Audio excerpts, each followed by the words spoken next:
Um, Hi, everybody. A very warm welcoming from Egypt, actually, from the sunny Egypt, to all of you in that first official annual conference of the Euro-Mediterranean Guarantee Network, the EMGN. And I have to stress on the official, because starting last year, that was when we officially established the network. Regrettably, we cannot actually be together physically due to all these circumstances that we're facing in the 2020.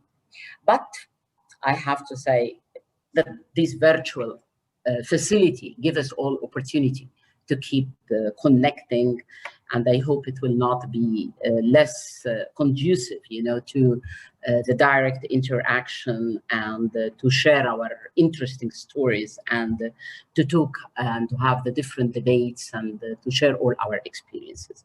So we're very happy to have the this first official conference of the EMGN, which has a very, very actually special place in the hearts of the number of the guarantee schemes and the bodies who were behind the making this dream come true.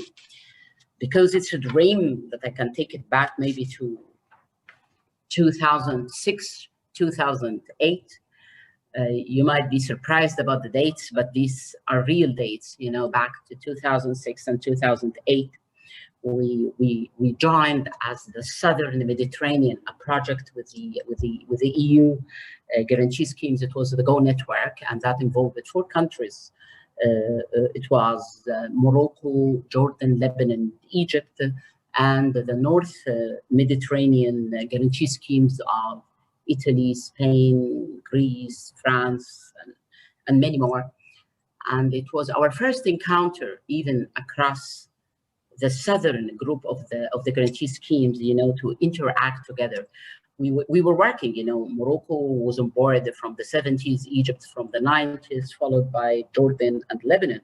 But we were kind of separate islands working independently, had no interaction, we were not working together.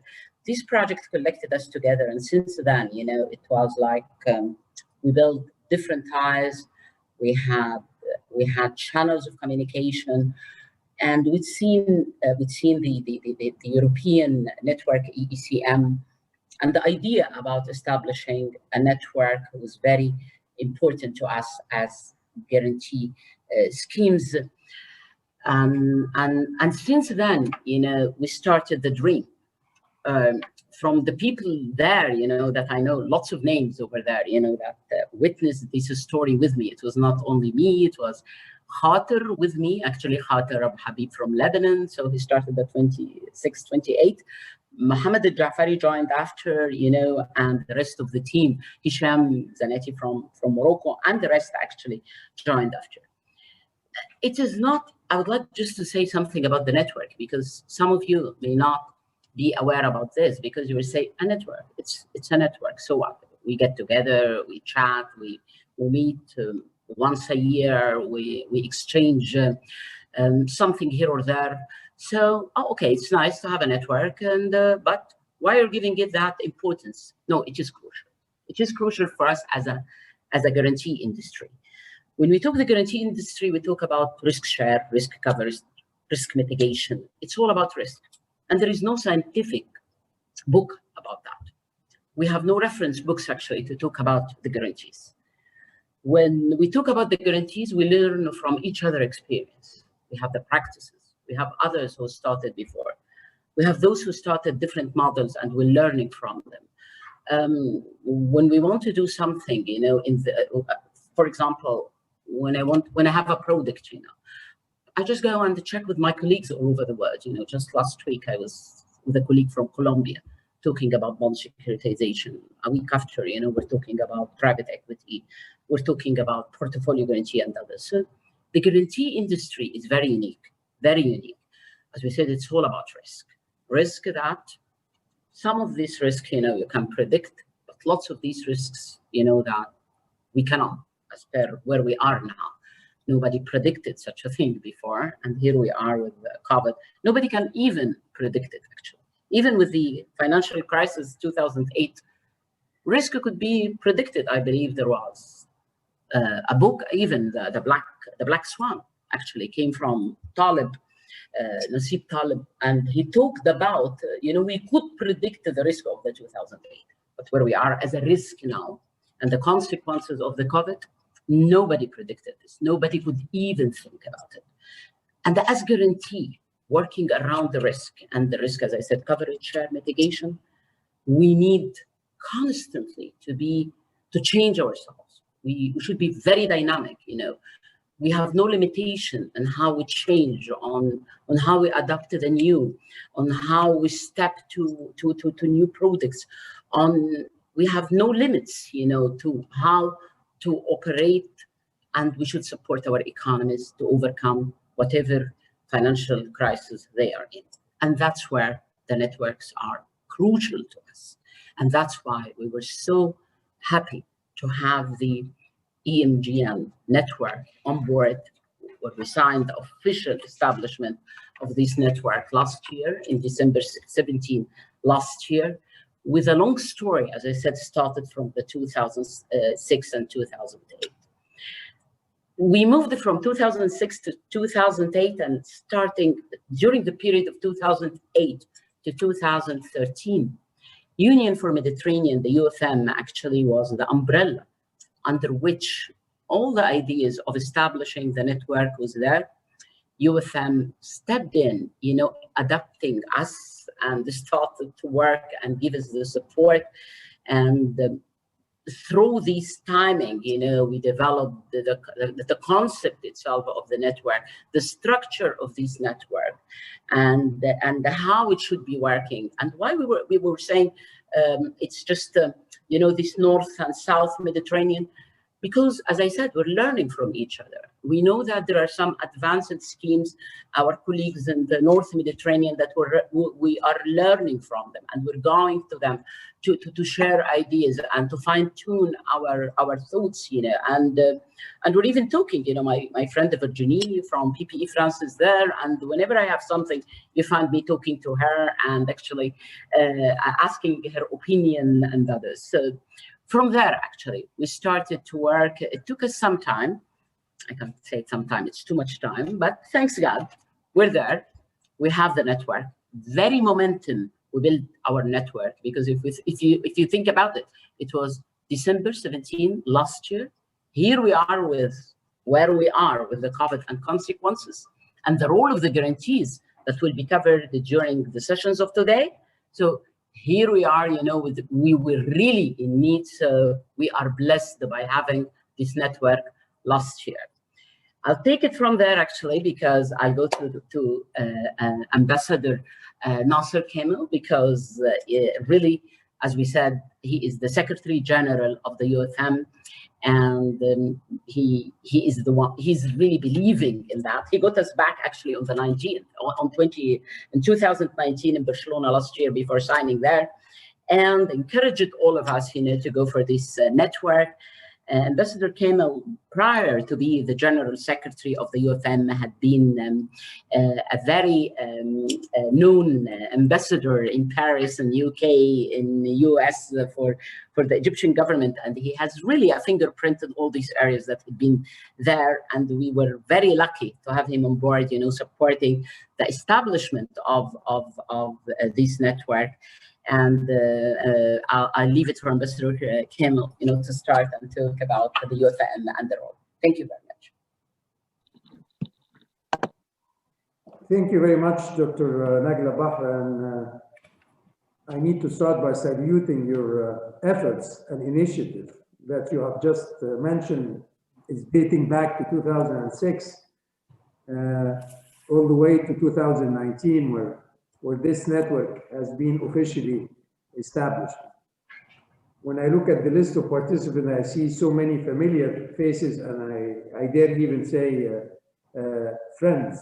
So a very impressive list of participants to this network that you rightly said fits perfectly into our mandate as the UFM. So I'm very happy to be addressing you today at this important event that, in my view, enshrines the much needed attention to micro, small, medium-sized enterprise support at a time, as you mentioned, the current pandemic has left no stone unturned. As we all know, the crisis has led to far-reaching global disruption in terms of value chains, contraction of trade, and also shrinking of investment flows, especially to the MENA region. Our country are facing huge fiscal deficits and are bound to accelerate the expansion. This is bound to accelerate the expansion of the informal economy, migration. I dare even say it could lead, unfortunately, if we do not take the right action, to increased radicalization, violence, and even political unrest. So ahead of us, we have a labor market dominated by uncertainty and fragility. And at the end of the tunnel is not exactly in sight yet. The whole world is striving for answers and looking for promising sectors and opportunities for a resilient and sustainable post-pandemic recovery. We at UFM, we are mobilized. We are pulling together our resource capacity and also mobilizing our partner since day one, because we are aware of the magnitude of the challenge ahead. But we are also firmly convinced that there are reasons for hope and there are opportunities in the aftermath of the pandemic. Because as I always believe, behind every crisis, there lurks an opportunity for those well-positioned to grasp. As you know, the southern Mediterranean countries are lagging behind in terms of financial development. And you said it yourself when you were referring to experience sharing with the northern Mediterranean. And we are also lagging in terms of financial inclusion. And this was further aggravated by the current pandemic, which further deepened the already existing socio-economic disparities. So the need for promoting financial growth and access to finance becomes even more pressing in this context. And it is precisely because of this crisis that the role of credit guarantee schemes assume a whole new dimension as a building block in any sustainable recovery scenario. So EMGN's institutional architecture and its 4 pillars of research and development, training, advocacy, and dissemination places it in a privileged position to contribute to ensuring the business continuity for all our enterprise, micro, small, medium, what have you, in the region, and to alleviate the region's structural constraint in access to finance by gathering guarantee schemes that are active in the country of our region. I mean the Euro-Mediterranean region, of course. So our engagement with you, with EMGN, is not the brainchild of the COVID-19 emergency, but rather something anchored to our working methodology and our multi-stakeholder approach as we work on our areas of priority.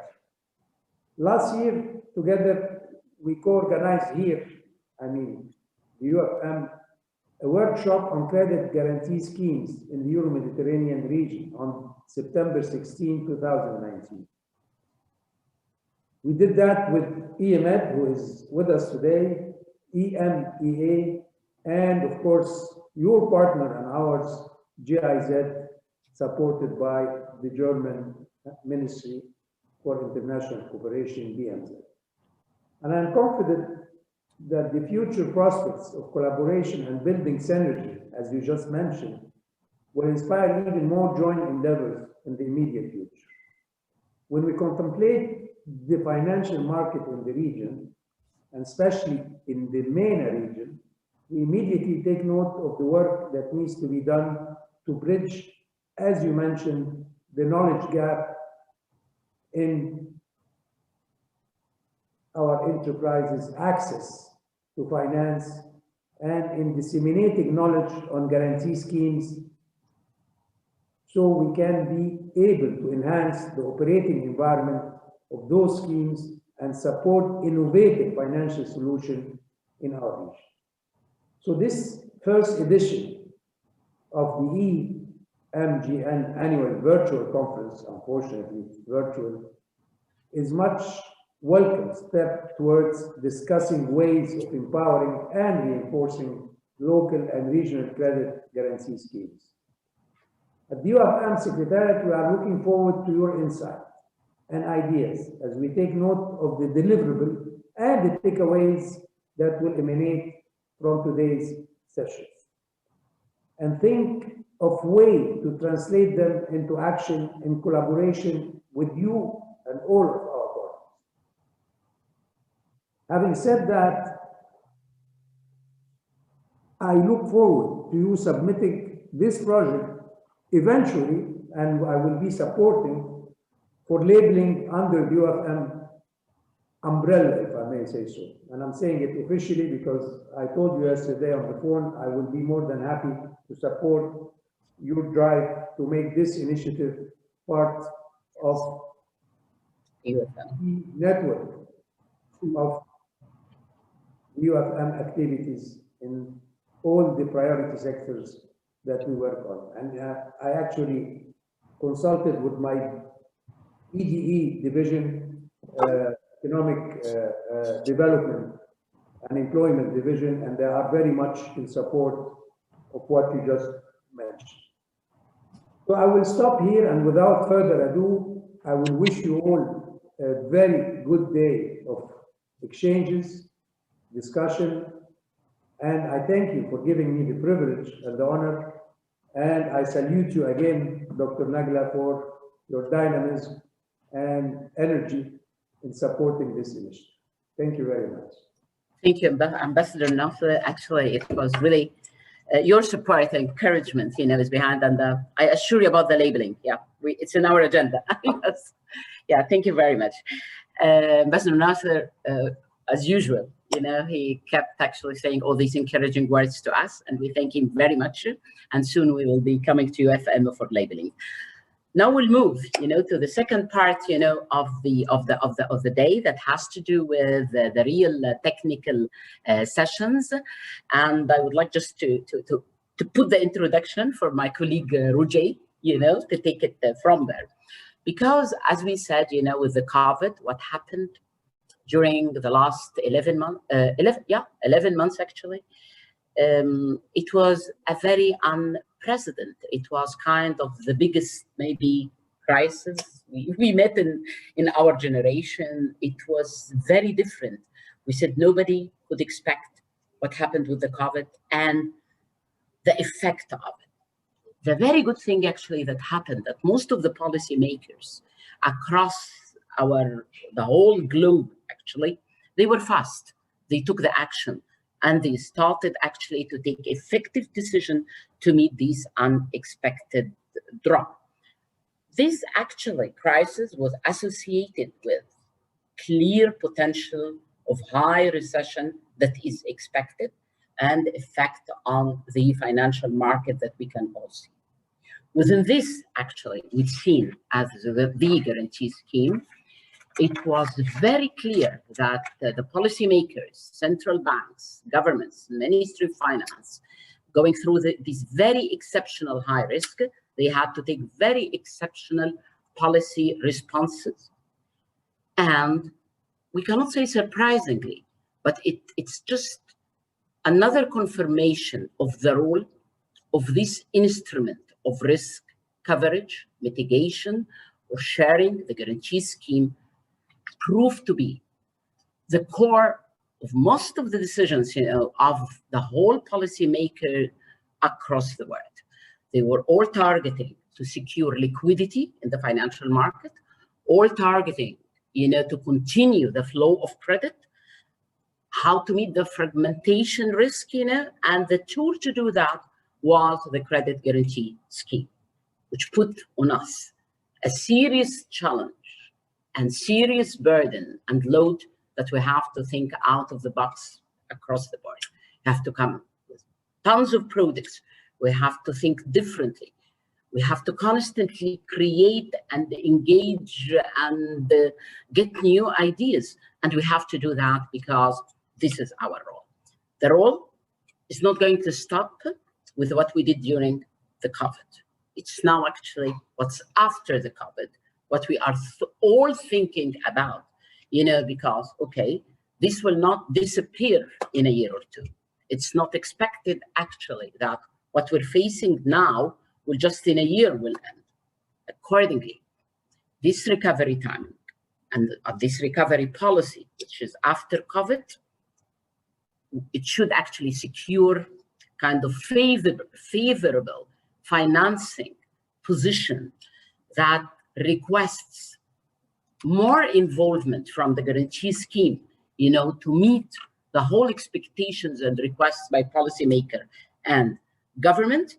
And here actually we have to take it to our colleagues, from Roger, from IEMED, and our colleagues from the different schemes. Actually, they will share with us what are we going to do after? What do they have in mind? We're still challenging ourselves, brainstorming, talking, and doing lots of things. Roger knows.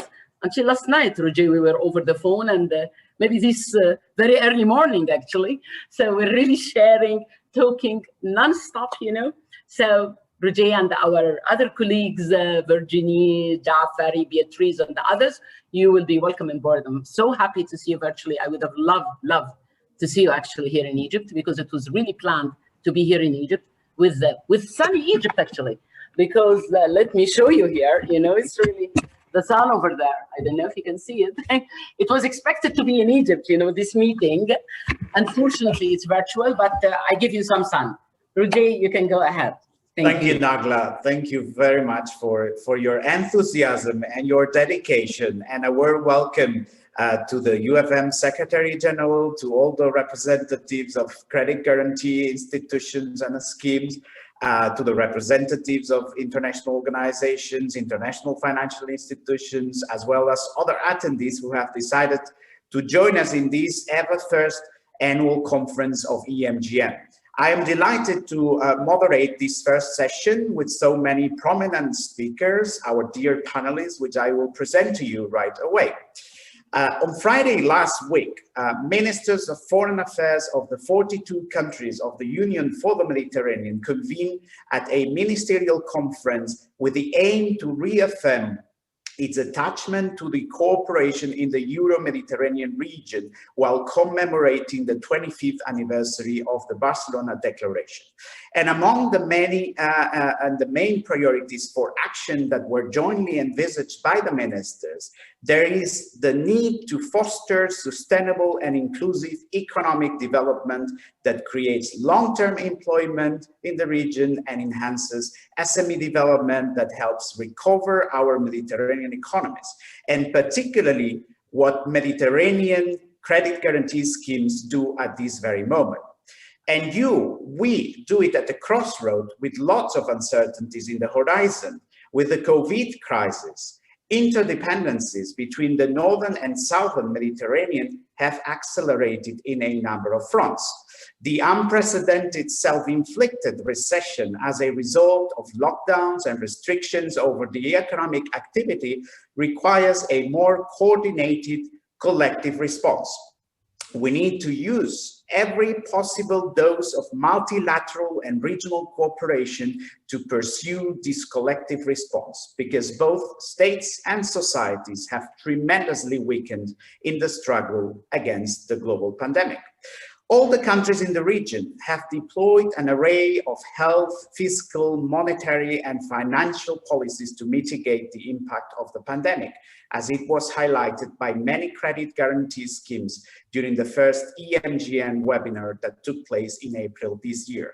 First and foremost, fiscal policy has been used to soften the blow to households and businesses, while fiscal packages in the region, including off-budget measures, have been significant.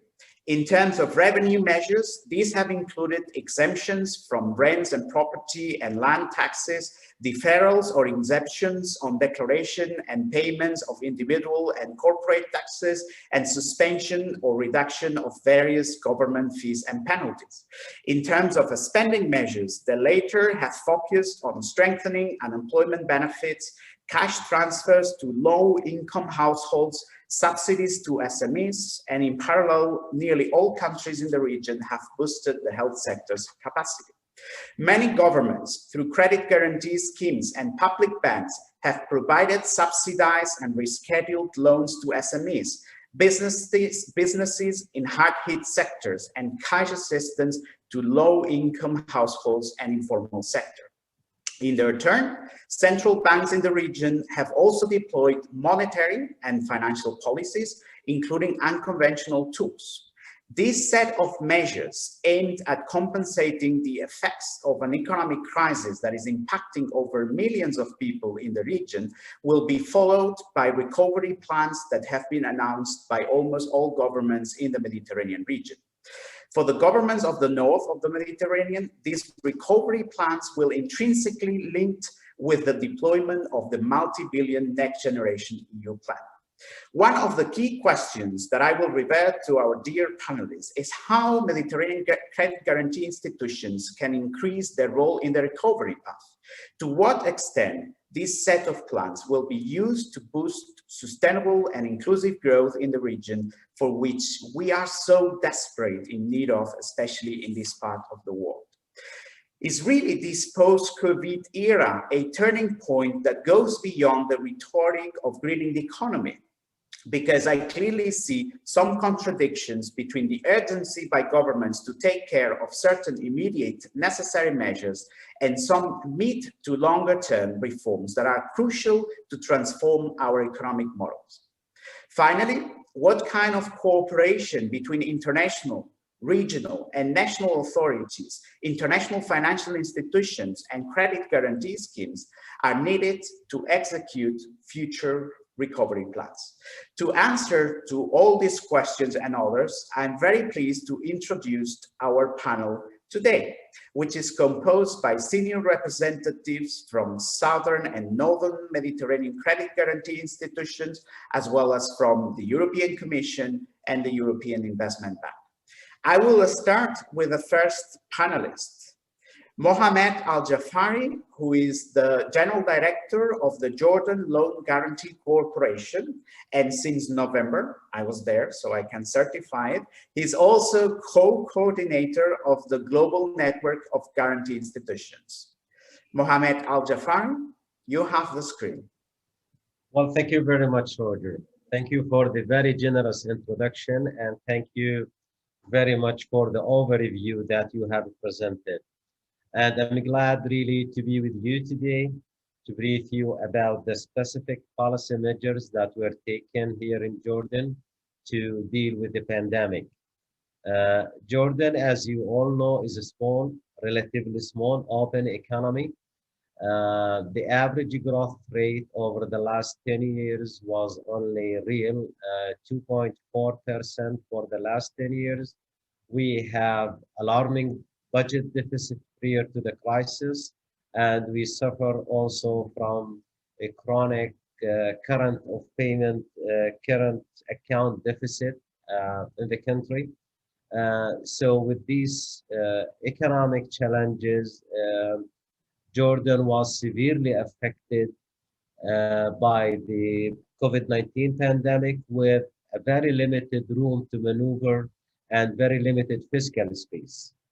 The measures taken by the Jordanian government to deal with the pandemic and to mitigate the impact of the pandemic on several economic activity focuses mainly on maintaining as much as possible the jobs of the Jordanian people.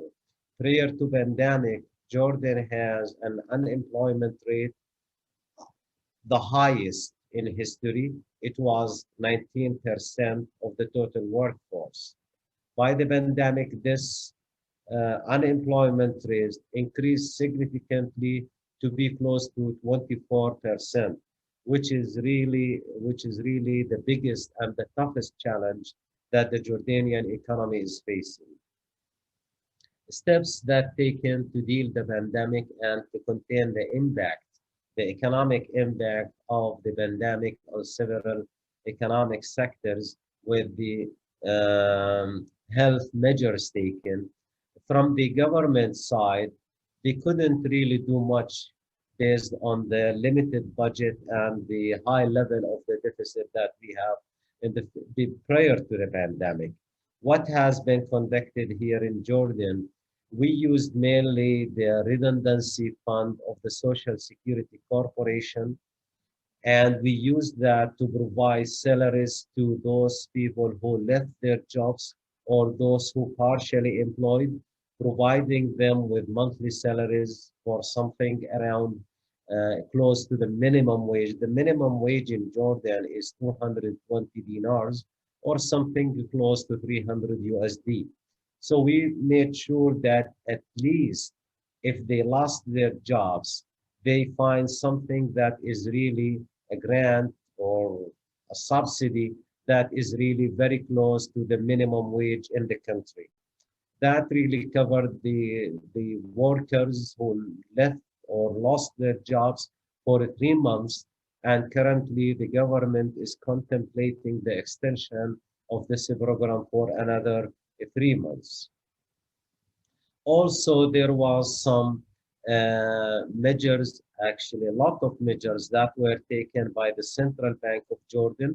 The Central Bank, the first thing it did, it reduced the required reserve on the monetary policy as a monetary policy tool to the lowest level possible according to the existing regulation, which released something about 550 million JDs, about $800 million as additional liquidity that banks can use to lend their customers or help them postponing the payments of the loans for their customers. Also, the central bank has reduced the interest rate on all monetary policy tools by 150 basis points. And the interest rate currently prevailing in the market is the lowest in history. And I think the central bank and Jordan is not really an exception in this regard. Interest rates that are prevailing worldwide are the lowest in history. And this is the best that we can do. It's even closer or zero in many countries, which really the maximum that could be done to stimulate spending in general, whether we talk about investment spending or consumer spending. The central bank also has asked, even mandated, banks to postpone the payments on the loans provided to retail borrower for 3 months.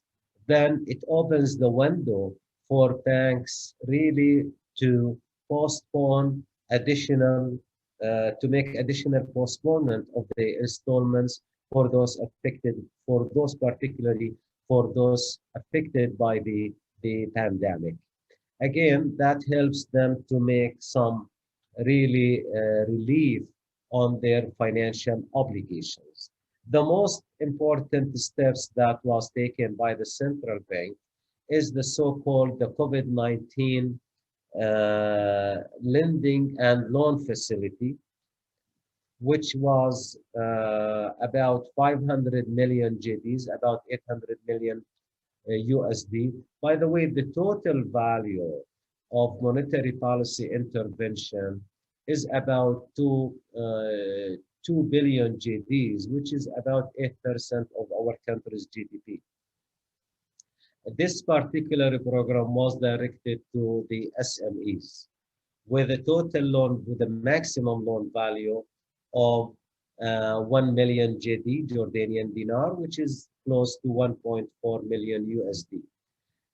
The amount, the money were provided by the central bank to all banks operating in the country free of charge on lend to SMEs. But the central bank put a cap on the maximum lending rate from banks to SMEs. That cap is 2%. So they can lend at the maximum lending rate of 2%. This facility covers all economic sectors operating in the country, but subject to the definition of SMEs. This particular facility is augmented by a loan guarantee component. The JLGC was part of this initiative. We cover the loans extended under this facility with a coverage rate of 85%. This is the highest coverage rate that we have ever provided. The facility proved to be very successful. The total amount of commitment made by the banks so far is close to 460 million, with a guaranteed value. The amount of the loans that we have guaranteed so far is close to 400 million. So we're very close, really, to achieve the targeted amount. However, the central bank, in the last meeting with the commercial banks operating in the country, was very flexible and sent a message that if there is more need in the market for additional credit facilities, the central bank stands ready really to extend the amount of money provided under this facility. The facility, however, all the loans under this facility, however, are provided to meet only operational expenses, not meant to meet any investment expenditures or any expansion or any expansions in the businesses. We allow the borrowers to use the money to pay their bills, to pay the salaries, and to buy any operational or working capital for their businesses. So the main policy objective for this facility is to make sure that the SMEs keep running and keep the jobs for their employees as much as possible. Based on the estimates that we have made so far, the facility enabled the Jordanian economy to maintain at least 62,000 jobs in the market. Without this facility, it wasn't really possible really to keep workers, to keep going on, and to pay the salaries for the people to keep going. So I think this facility was or could be the most effective policy tool taken in the country to deal with the spread of the pandemic and really to mitigate the economic and the social impact of the facility on different economic sectors. I think with the measures mentioned, the role of the credit guarantee system is very clear, and it shows how important the loan guarantee system could really support the policy initiatives taken to support small and medium-sized businesses and to really to maintain or to cut down the possible implications of the pandemic on the employment and poverty levels in the country. At this stage, the Central Bank of Jordan and JLGC are working on another facilities that could be directed to the microfinance companies. We feel that our first program that was directed to small and medium-sized companies helps them, but left the unbanked micro businesses without the proper coverage or without having the right or similar facilities to keep them going. So we're working with the Central Bank of Jordan and with the technical support from GIZ and generous support from the World Bank to design a new program that targets the unbanked segment of the micro businesses in the country. The amount of money that we really target to lend is close to 50 million USD that will go to these small micro businesses. Average loan size is expected to be about 5,000 to 7,000 USD. all the loans will be provided through the microfinance company. But Dr. Al-Jafari, one more minute. Yeah. Thank you. How long? 1 minute. 1 minute. All the loans will be provided from the central bank to microfinance companies on lend to the micro businesses. But again, in terms of mitigating the risk and encouraging the microfinance companies to lend the money, we will provide the same coverage ratio of 85% of all loans will be provided under this facility.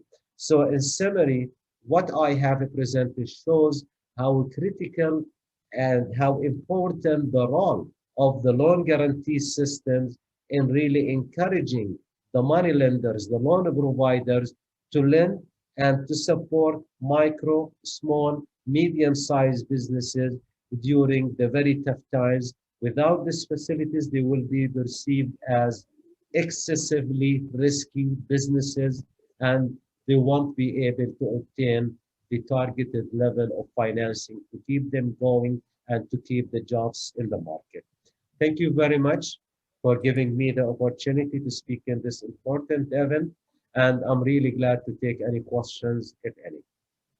Thank you very much, Dr. Al-Jafari. You gave us a very comprehensive picture of how these support mechanisms throughout this pandemic year that we are living have actually worked in Jordan, and I'm sure we'll get back to you with questions and comments.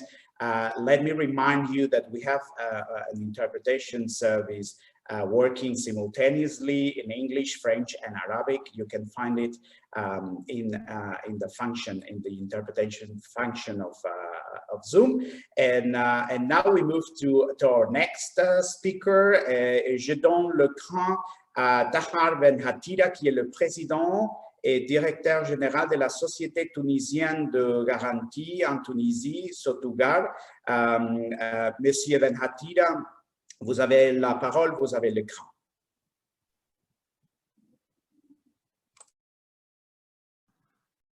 Bonjour à tous, merci Roger.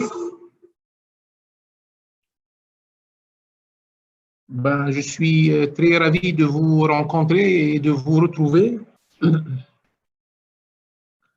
Donc, après la présentation,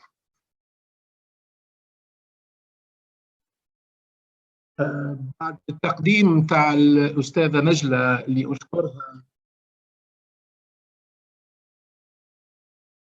et l'exposé de Dr Jafari sur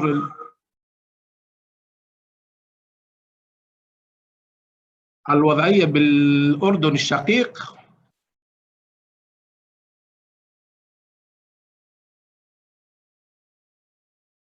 الوضع ما يختلفش. La situation donc n'est pas très différente par rapport à la Jordanie. Donc,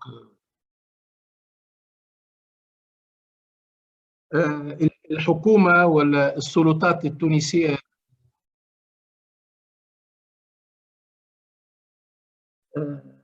انطلقوا في إعانة المؤسسات والأفراد.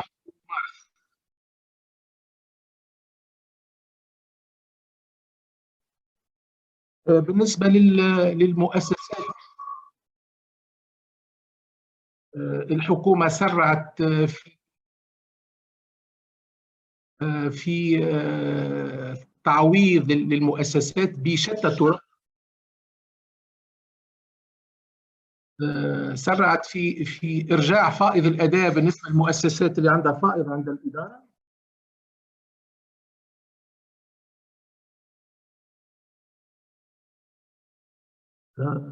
في نفس الوقت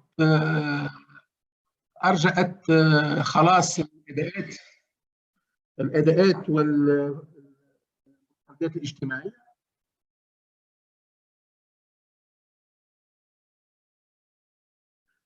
في نفس الوقت البنك المركزي أصدر منشور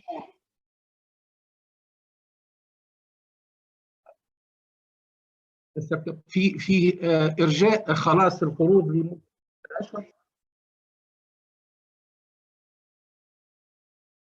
كما لين معناتها شروط إعادة تمويل المؤسسات.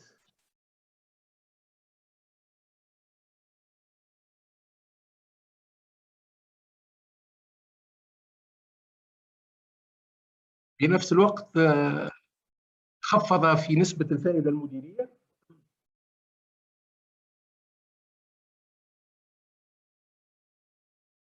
ووضع كذلك خط إعادة تمويل خصوصي للمؤسسات المتضررة.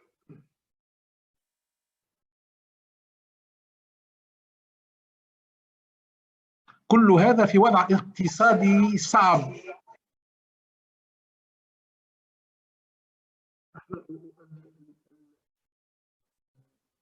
العطالة العمل مع الشوماج، مع البطالة تجاوزت 20%. عجز الميزانية في آخر 2020 سيصل إلى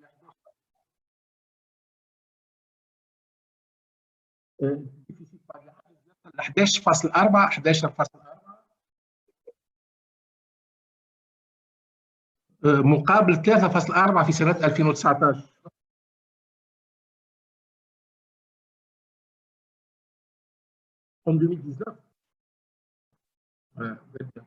Donc في هذا الإطار يعني الإدارة وضعت الإدارة آلتي ضمان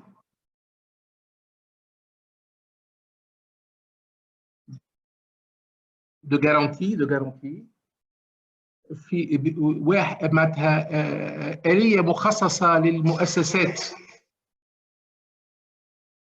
وآلية ثانية مخصصة للمؤسسات العاملة في القطاع السياحي.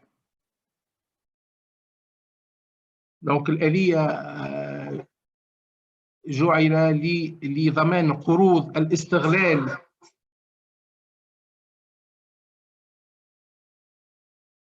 آه 25% من رقم المعاملات في سنة 2019،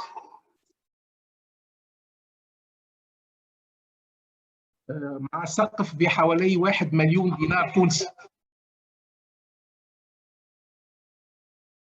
عندما أقول 1 مليون دينار تونسي حوالي 250 ألف دولار أمريكي.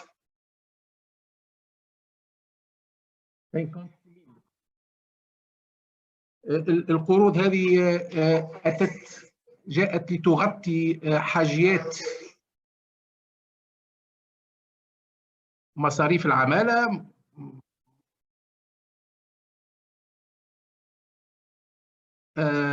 المصاريف الاستغلال،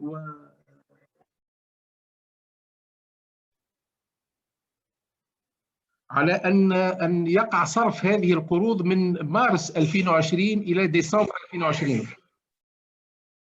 بلوكي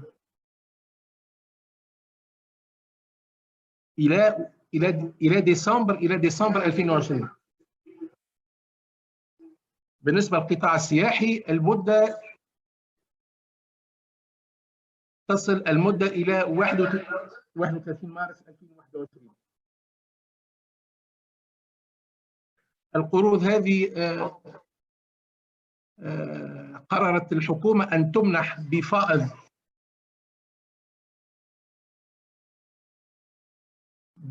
بفائض لا يتجاوز نسبة السوق النقدية مع 1.75.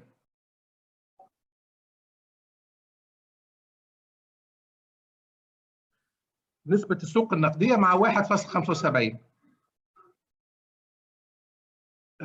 بالنسبة للشركة التونسية للضمان، معنا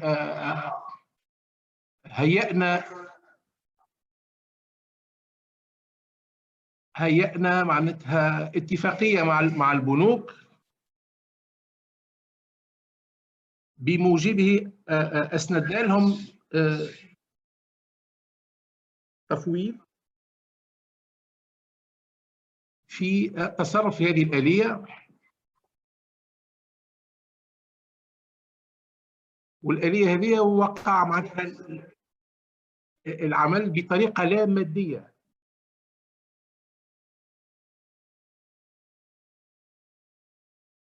n'est pas dématérialisé.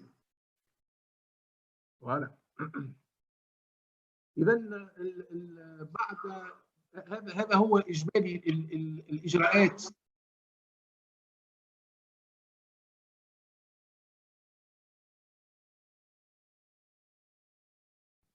ce que nous avons tiré comme expérience ou comme enseignement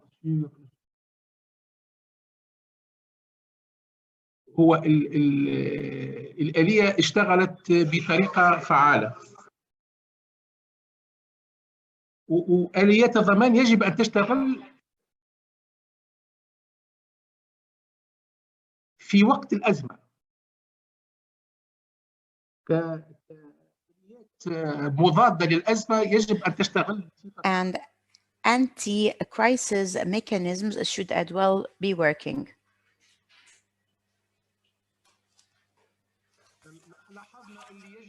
We noticed that there is a need to speed up the procedures to depend on the non-materiality of the transaction. As for the post-COVID period, we need to resume and give assistance and help. So,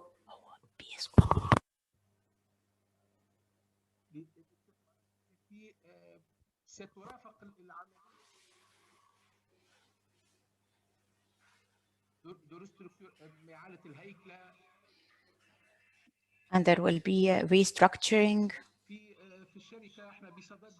In the company, we are about to a new mechanism. We were thinking about this mechanism since 2018 with the support from the World Bank.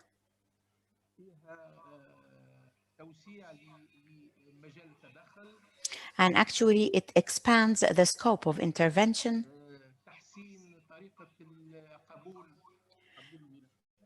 improving and enhancing the method by which files will be accepted, and giving the claims and compensations in a quick and faster and more efficient manner. It is expected in the first, we will start in the first half of 2021. Also, we have another project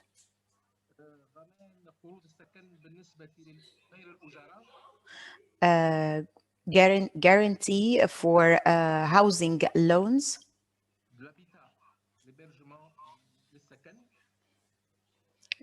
The actually and this loans for residential buildings and houses guarantee.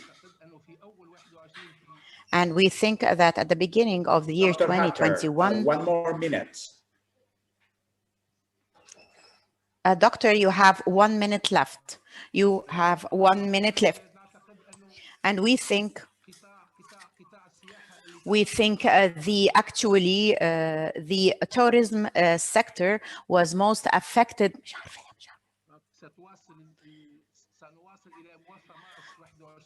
And we will resume till March 2021. Regarding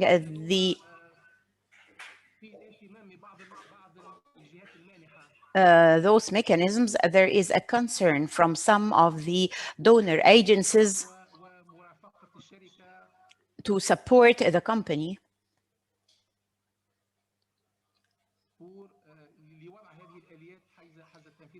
to actually enforce such mechanisms ASAP. And this means, this is in total all what I can say in this regard. Thank you so much, Dr. Tahar. Again, I'm sure that there will be some questions regarding the many points and valuable points that you raised, and we thank you very much for joining us this morning, but we have to move because time, as usual, and as it always happens in this format, is constraining. And our next speaker is Virginie Poncet, who is the head of international expertise activities at BPI France. We're very honored that she decided to join us. I know that she has a PowerPoint presentation, not a long one. Virginie, the screen is yours if you want to share the PowerPoint presentation. Thank you. Thank you very much, Roger. Can you see the presentation? Yes, we can see it. It's okay. Perfect. First, I want to thank you to let me be around this table. It's a great honor and a great pleasure to be with all the friends and the very honorable speakers, and I'm honored to be among them. So I would try to be very quick, speaking about BPI France action in the COVID-19 crisis. If I can activate. So the measures that were implemented in France, like anywhere in Europe and in the world and in the countries, as already Mr. Al-Jafari and Mr. Ben-Hatira just said, were sanitary measures, regulatory measures, and the hardest was being the lockdown. And we have been severely locked down and still are. Social measures, sorry. Of course, many social measures have been taken by the French state for training, temporary unemployment and employment benefits, subsidy to the poorest, training for unemployed. So many social measures have been taken, tax measures as well, some tax relief and postponement of due tax, and of course financial measures, and this in particular in targeting enterprises. And those financial measures, among the financial measures, most of the financial measures that were targeting enterprises were managed by BPI France. So, and what we did, of course, we have many, as most of you know, BPI France is not only doing guarantee, but it's also doing lending and export guarantee, export credit, and also equity finance. All the activities have been under pressure since the very beginning of the first lockdown. We have extended the loans. We have put a moratorium on all credits, so we did not perceive any installment during the first lockdown, and this moratorium was extended. And as for the guarantee, we had this massive public guarantee scheme to cover the loan given by all the banks in France, and this was called the Prêt Garanti par l'État, the PGE, guaranteed loan by the state, and the guarantee was up to 90%, which was absolutely not our usual rate. Our maximum guarantee coverage is usually up to 50 and exceptionally to 70. 90%. We used that tool as well in the 2008 crisis for treasury purposes only. So it was rather on a smaller case than now. And this Prêt Garanti par l'État was disbursed by all the banks at cost, and it had it was massively followed by all the banks, and as of today, we have disbursed 100 million euros of. As of September, we had 100 billion euros disbursed. I don't have the figures as of today, but the target is that it will be extended to probably almost 150 billion, which is absolutely massive. And of course, for all the other grantees, we have extended the coverage, the eligibility, and of course all the restructuring of loans, and many have occurred, have been done without fees. So that was the great activity on guarantee, and BPI France has been very under very high pressure during all these past months. And of course, we also increased the export credit insurance for exporting companies and short-term credit insurance. The impact of these actions actually were not measured. We have an evaluation team, but they usually require 2 years to measure the actual impact. 100 billion euros definitely must have had a strong impact on saving jobs, on maintaining companies afloat, but it has not been measured yet and will not be before some time. What we just know now is that all our tools, all the proposed tools, have been really extensively used, and they were necessary. I mean, the economy is strongly impacted. 10% decreasing is forecasted for 2020 in France, and yeah, this is heavy, and it will take time to recover from that. Still, recovery is of course in all our minds, and BPI France has done its work for the recovery plan. Well, first, the EU has set up a recovery plan, which is absolutely fabulous for all member states, and also associated members, I guess, but the next speakers are going to speak about that far better than I could do. And of course, we in France will be benefit from that huge recovery plan.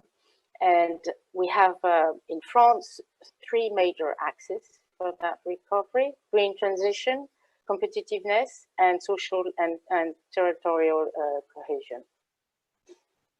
And BPI France has structured its recovery plan around the major axes, which are ecological transition. Well, of course we follow the major French plan. We have also a strong, BPI France has a strong mission to support innovation, and innovating companies have been also seriously hit in their innovation program. So we also there's a strong plan to make sure that all the innovators have the capacity to cross this terrible period. So innovation and support innovation in deep tech startups is also very important.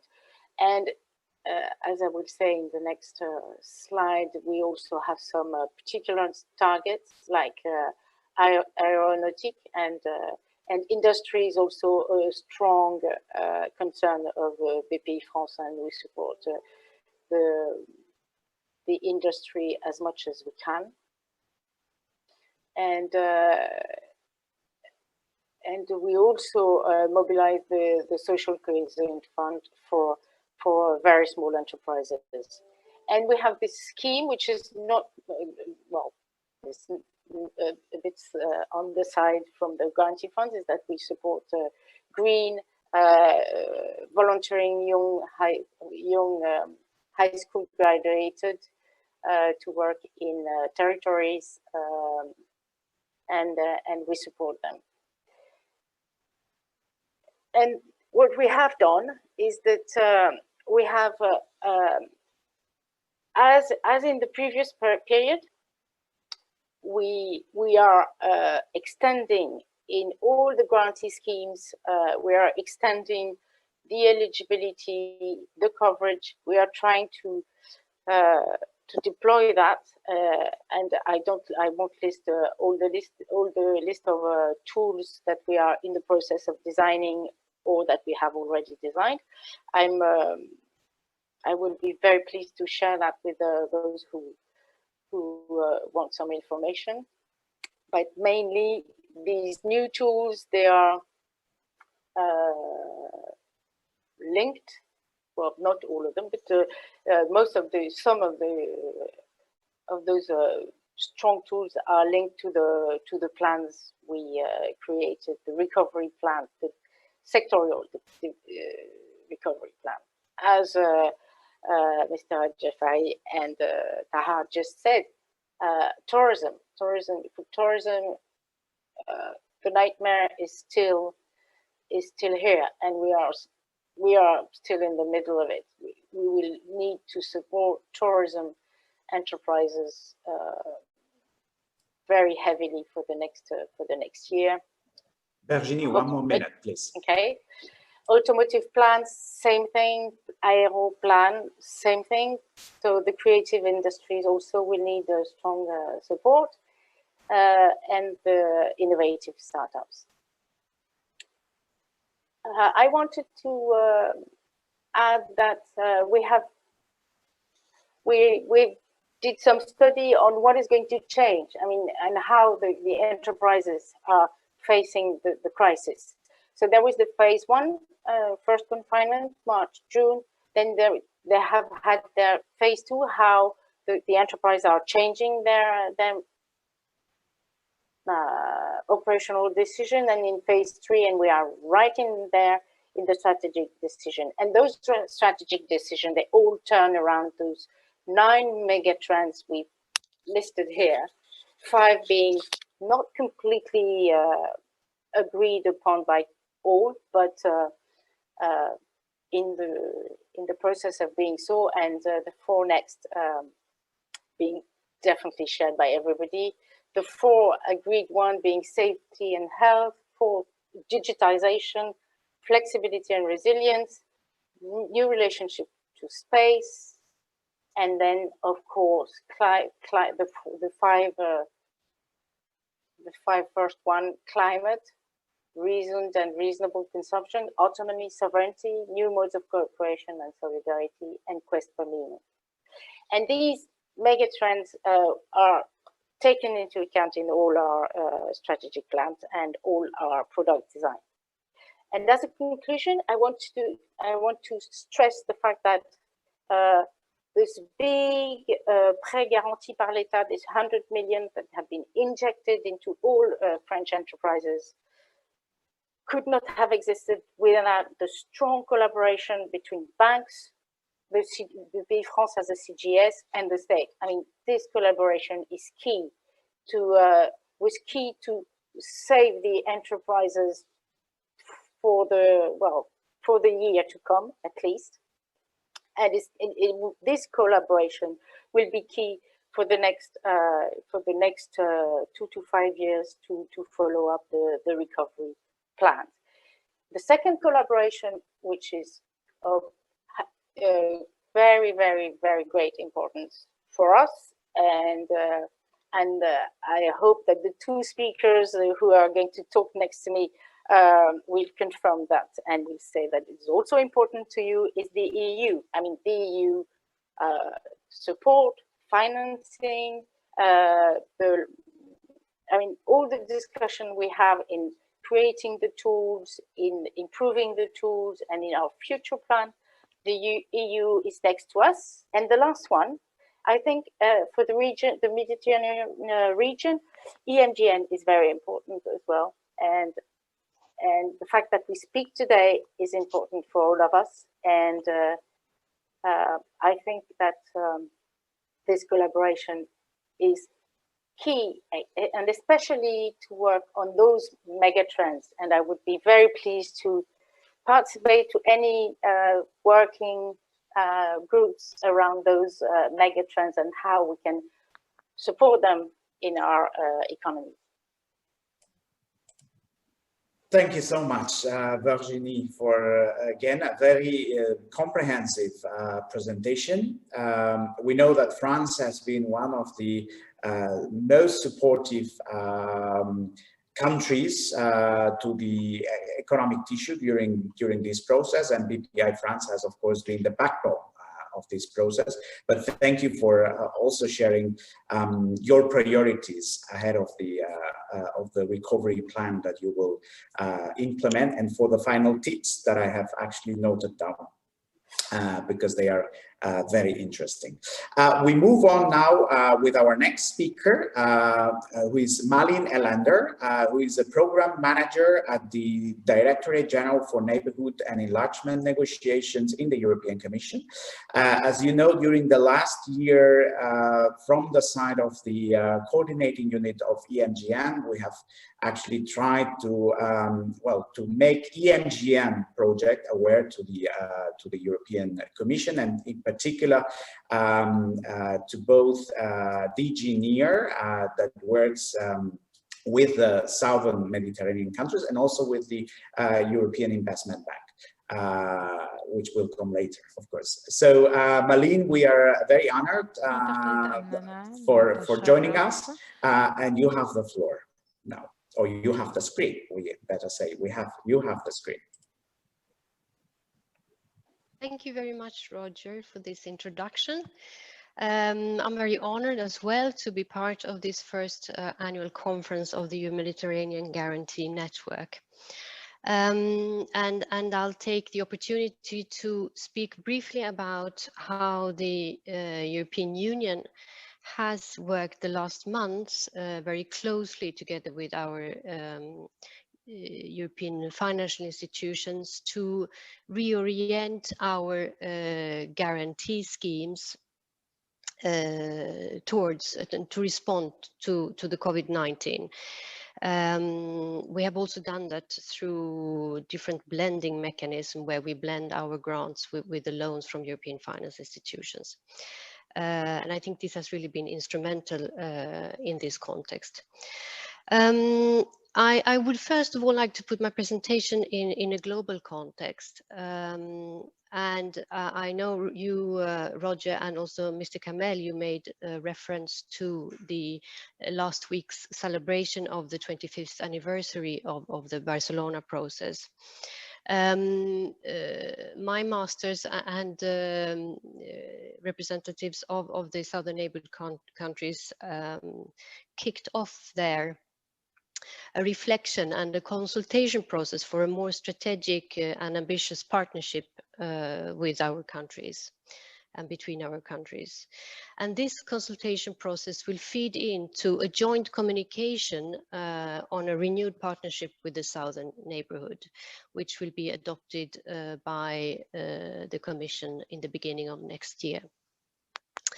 And this will also focus on an economic development strategy, and my commissioner Varela is in close contact with your governments to shape this plan and hear about the major priorities.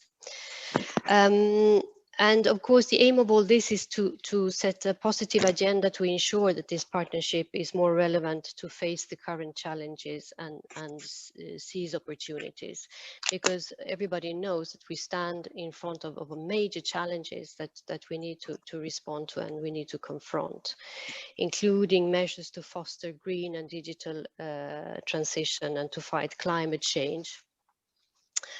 And also to develop an economy that works for people and that attracts quality investment and creates more inclusive economies. And for us, the way to do this, among other instruments that we have, is of course through a guarantee. The key tools is the European Fund for Sustainable Development Guarantee. We have just started, we have the one which is now running and which we started in the beginning of 2018, 2019. But we are now working on programming the next one, the so-called EFSD Plus. So it's the European Fund for Sustainable Development Guarantee Plus. And my work the last month have been really to be in contact with our delegations to understand what the priorities are and really to understand how the dialogue is between the delegation and the partner countries' governments. All our delegations have obviously highlighted the deteriorating situation of the country's economies with limited fiscal space and combined with a very high public debt. And also in certain countries, combination with a very low absorption capacity for ongoing investments. So we really need to reflect on how best we can use our guarantee to do this. I hope you can see the screen.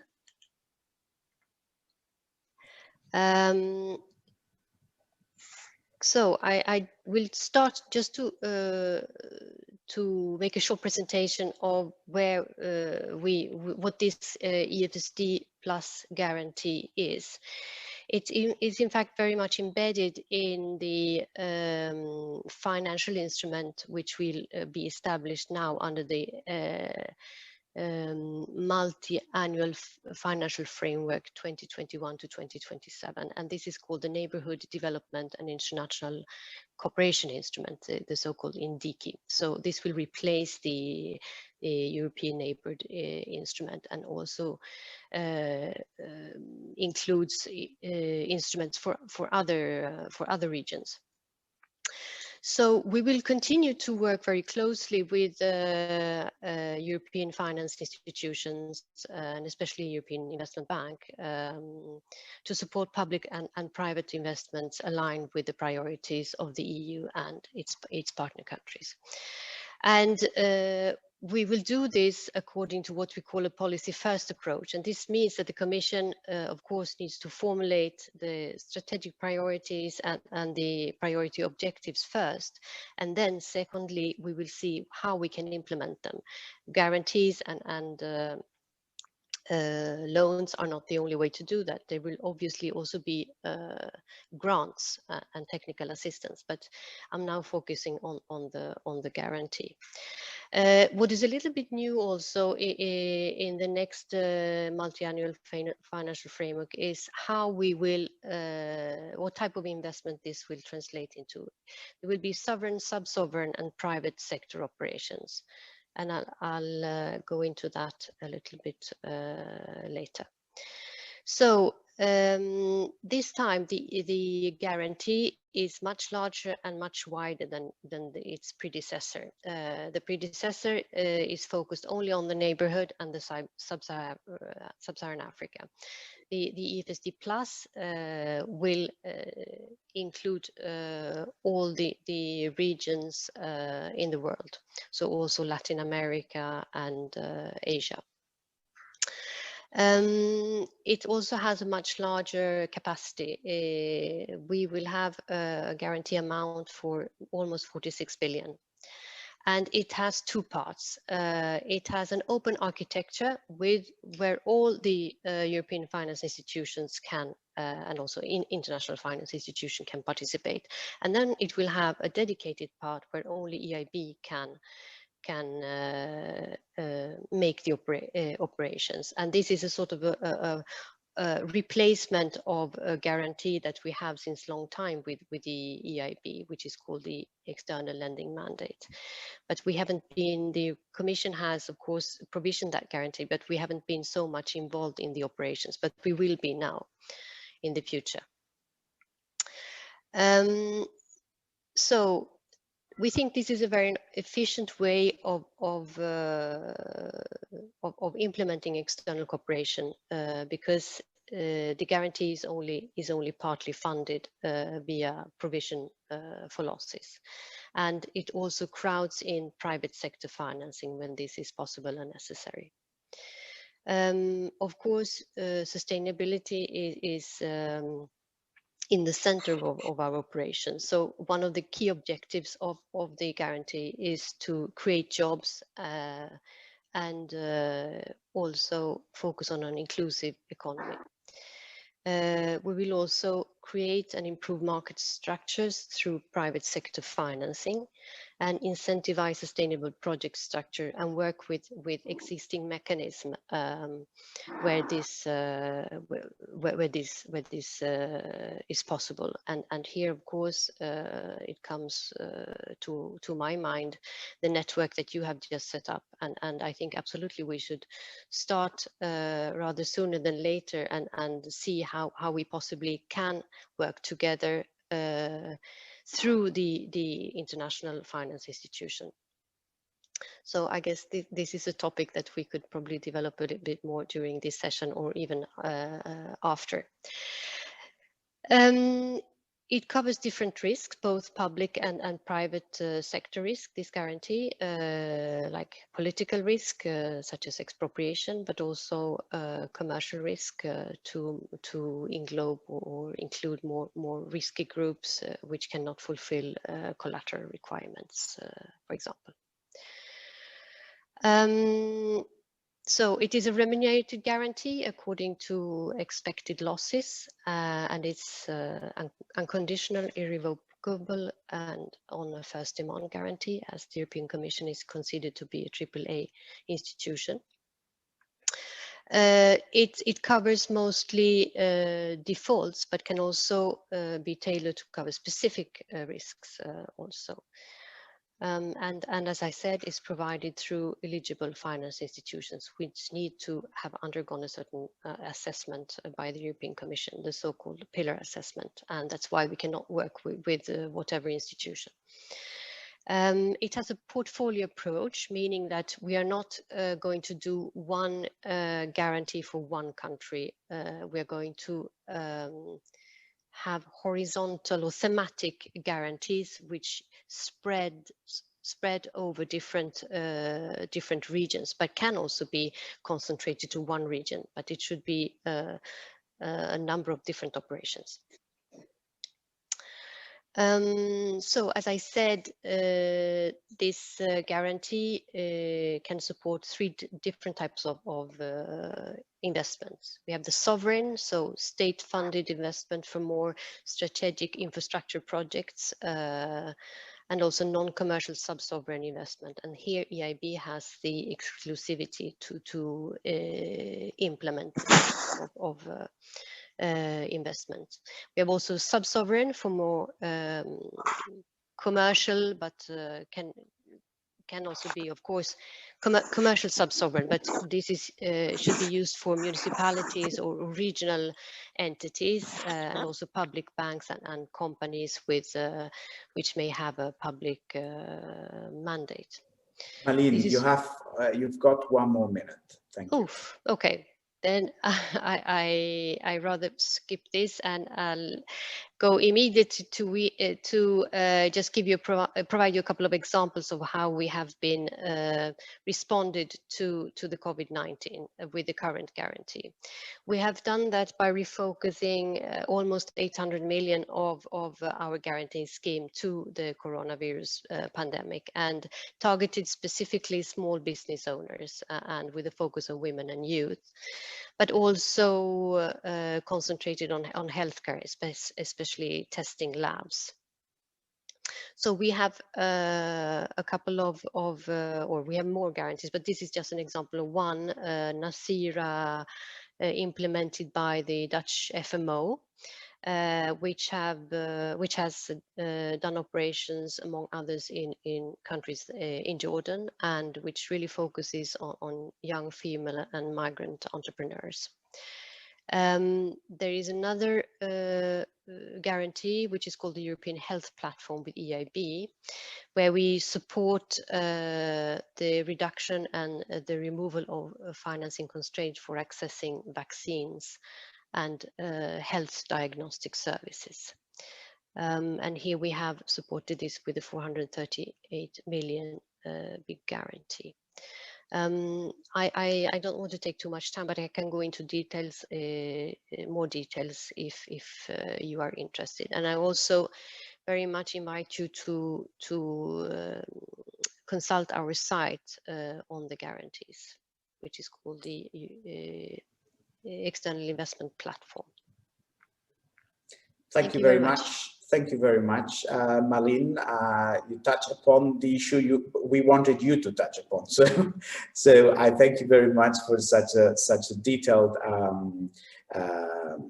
explanation of how the EFD plus guarantee program actually works and will work, and especially to address one issue of concern for us, which is how can national guarantee schemes and networks benefit from such a program. So I'm sure that that this presentation will actually lead to further discussions at the bilateral level. And now, without further delay, we will move to our last speaker, who is Johan Chenot, who is a Senior Institutional and Policy Affairs Officer at the European Investment Bank. Johan, the floor is yours. Oui, bonjour. Bonjour, j'espère que vous m'entendez. Morning, can you hear me? Yes, I can. I work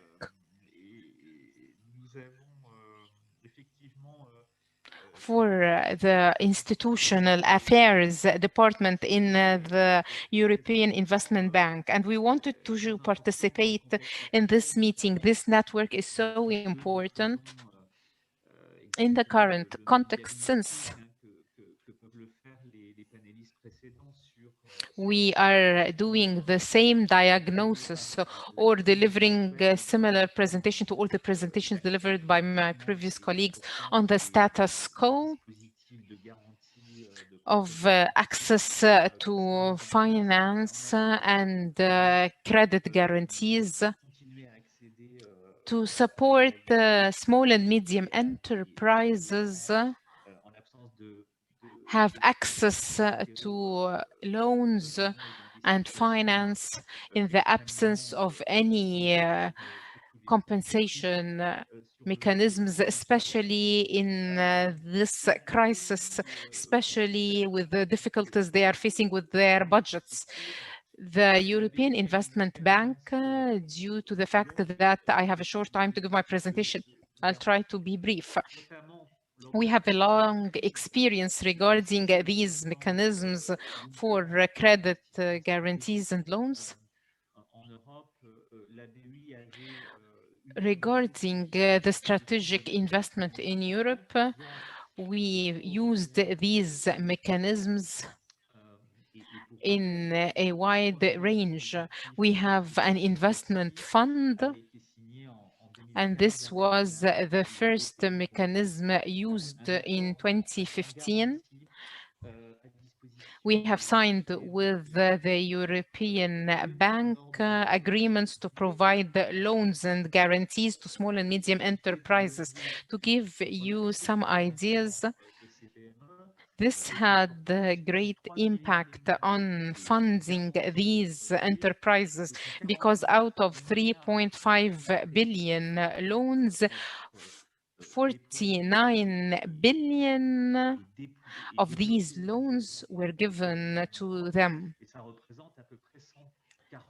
The small and medium enterprises in Europe, and they were 48 institutions that were able during the crisis and post-crisis period to benefit from this mechanism in a way that enabled them to develop their work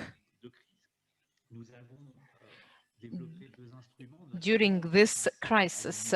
We also developed some tools with the European Union and the Commission of the European Union.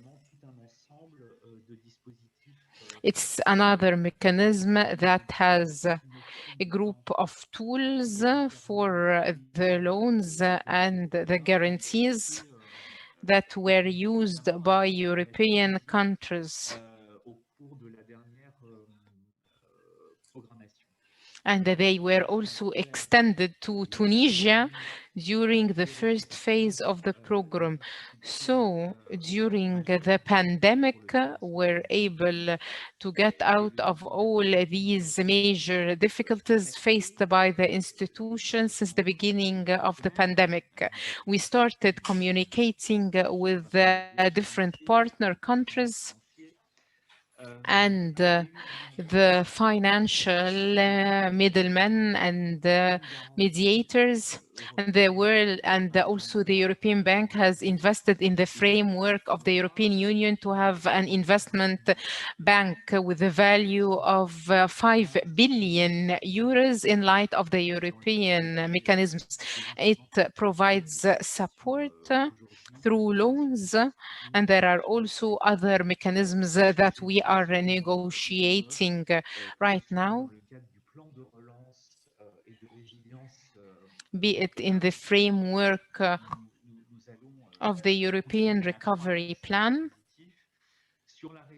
And we will go on increasing these mechanisms in the Mediterranean region. There are a number of elements that were used before, and we developed them further as we developed some mechanisms for partial guarantees and partial loans, as well as portfolios to be used by banks and others. And these are all mechanisms that give us the opportunity to provide guarantees for credit lines for a big company, small or medium enterprise. To give you an idea, during the FC period, the guarantee could be millions of euros according to the size of the enterprise or institution. And this applies in particular to small enterprises. And in fact, these mechanisms were able to support these companies and enterprises to go on. And through this program that was delivered by my colleague in the European Commission, the percentage of loans for us give us the opportunity as the European Investment Bank to participate in putting such financial programs annually. So we put these mechanisms to support the enterprises and provide them with the loans needed. So our participation in this network is so important, and we wish that we'd be able to continue our dialogue with all other participants. Thank you very much. Thank you, Johan. Thank you very much for your presentation. Between EMGN and the European Investment Bank. We now come to the end, even though there are like several questions, some of which have already been answered by the speakers directly through the chat. This is one of the advantages of using these kind of applications, that you can basically ask questions and get almost simultaneously the answer. But there was a question for those who cannot read the chat. There was a question on whether a counter guarantee instrument was eligible under EFD plus, and Malin answered that yes, it is possible to counter guarantee through the EFD plus. Then there were several questions regarding how can like national guarantee institutions actually benefit from this mechanism. Malin answered that that they need to do it, or they need to go through an international or a European financial institution. So there, the role that the EIB or the European Investment Fund can actually play is crucial, is key.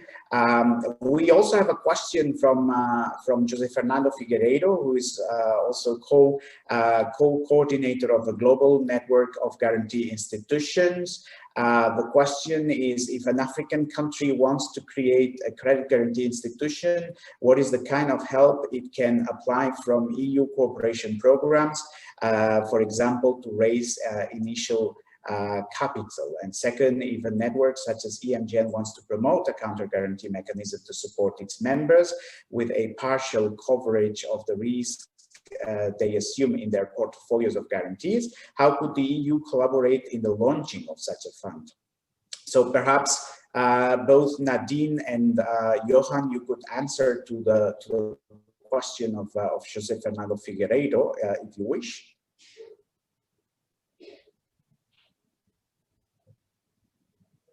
Malin, are you there?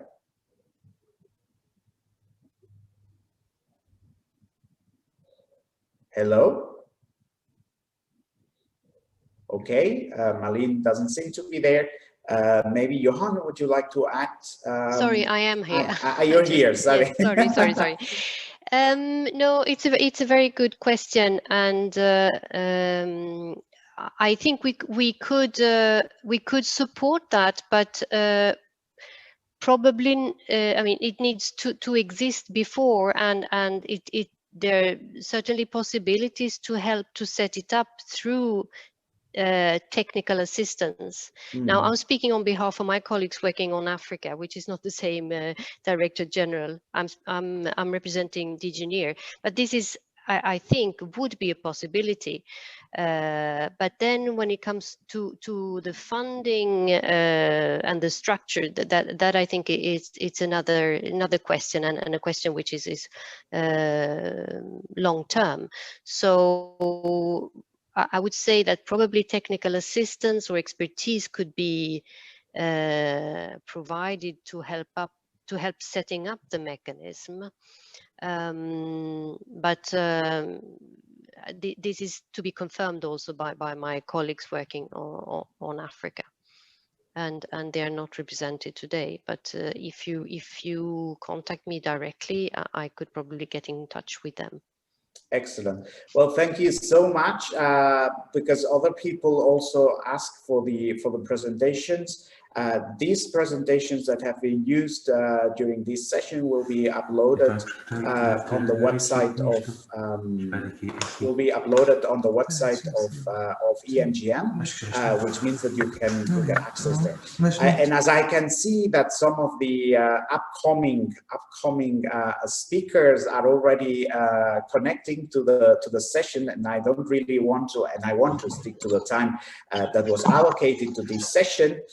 I will conclude here by thanking everybody who took part in this session, especially thanking the speakers. We had very interesting presentations that touch upon the the two main issues that were at stake. On the one hand, what kind of measures have public sector and specifically credit guarantee schemes in the southern Mediterranean, and also we saw the case of BPI France from the northern Mediterranean, have put in place to counteract the effects of the COVID-19, and on the other hand also what kind of programs and initiatives are in place in order to lead and move towards the recovery path and the recovery plans that many of both northern and southern Mediterranean countries have actually put on the table.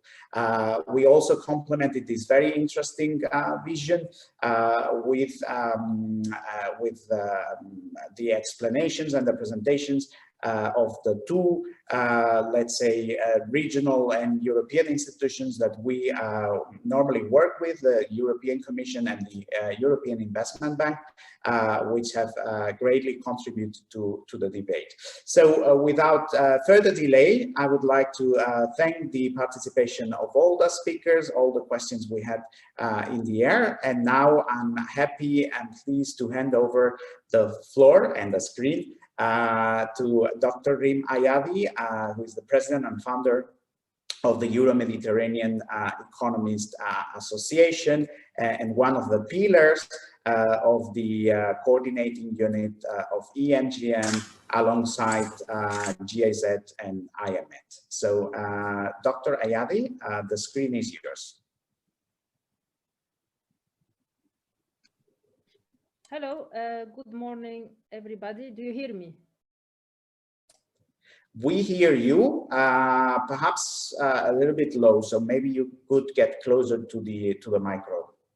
Yes, okay. And now, because I had some connection problems today, so perhaps, do you hear me or not? Yeah, we do hear you. Okay, perfect.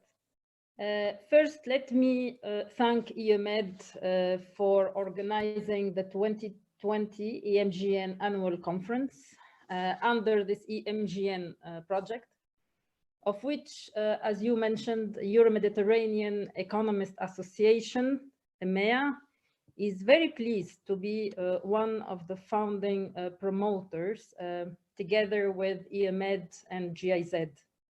So this partnership really has allowed some activities to be put forward, and we are extremely happy, at least I speak about from EMEA side, that we are part of this.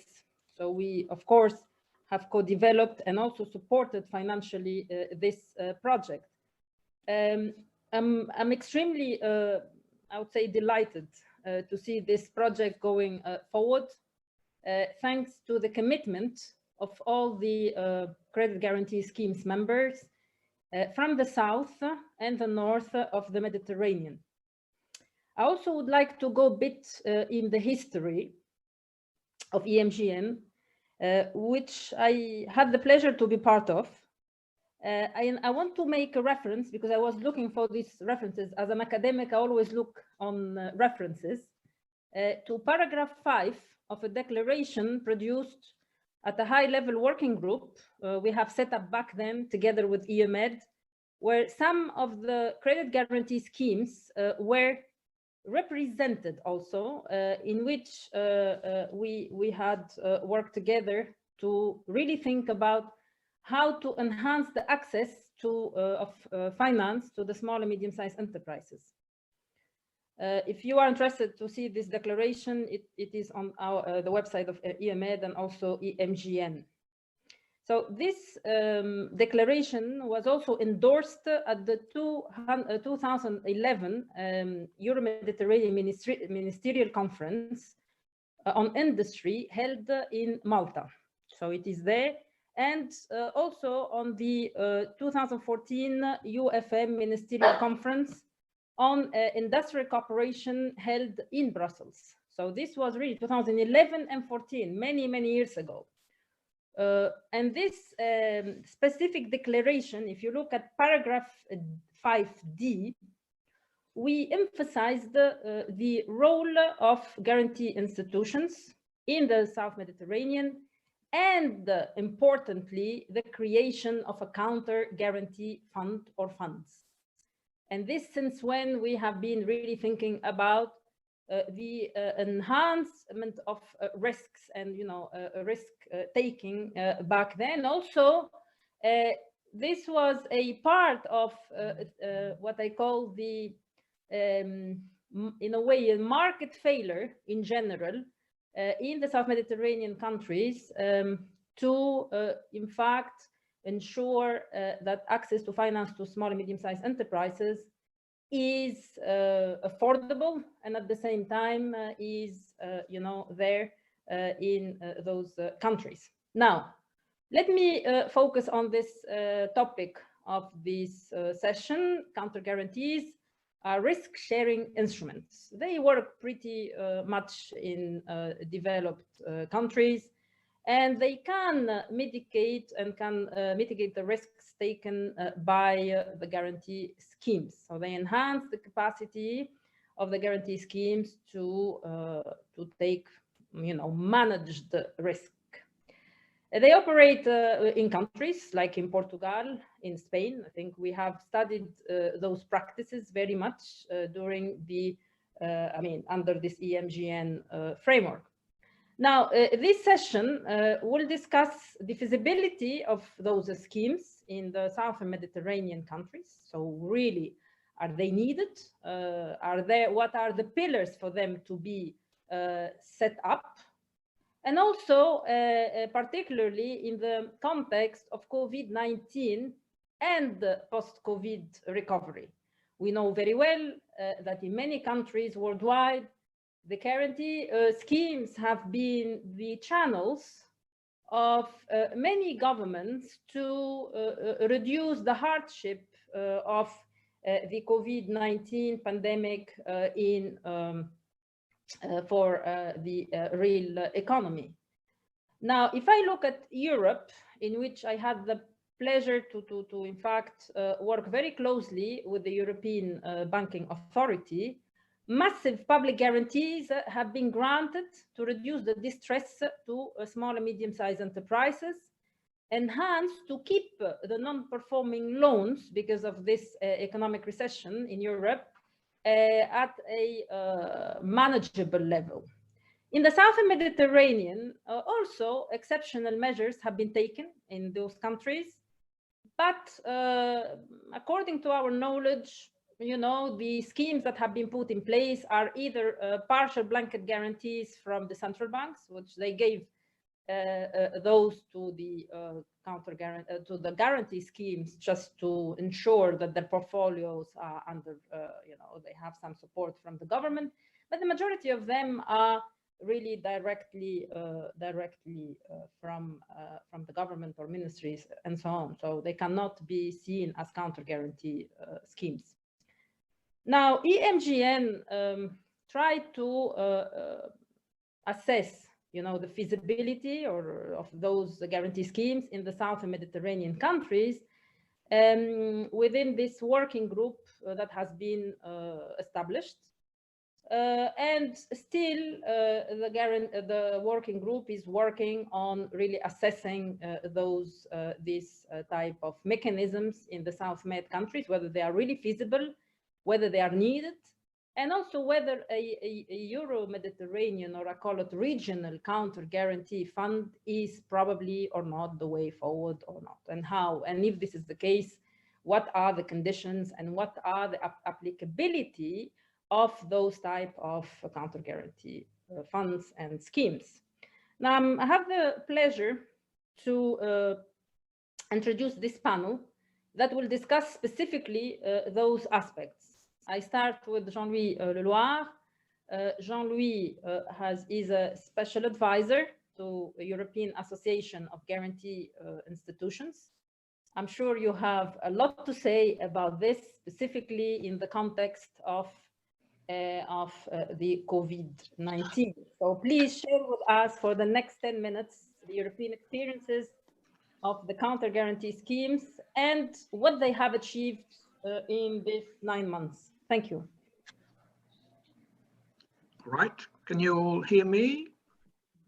Okay, So the European experiences of country guarantee helped me to address a picture of how they operate in Europe and be the transition with the next speakers to how possibilities could be explored to get such systems working in the MENA zone. Thank you, Rim, for the introduction, and good morning to all colleagues and old friends which are following this discussions. So in Europe, counter guarantees are a frequent type of operations and have been used to increase the capacity of many loan guarantee schemes.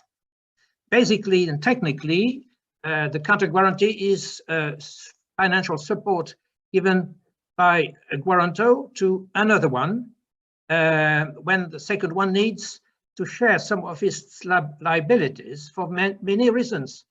For instance, when part of his portfolios are high risk but valuable projects like startups of innovation.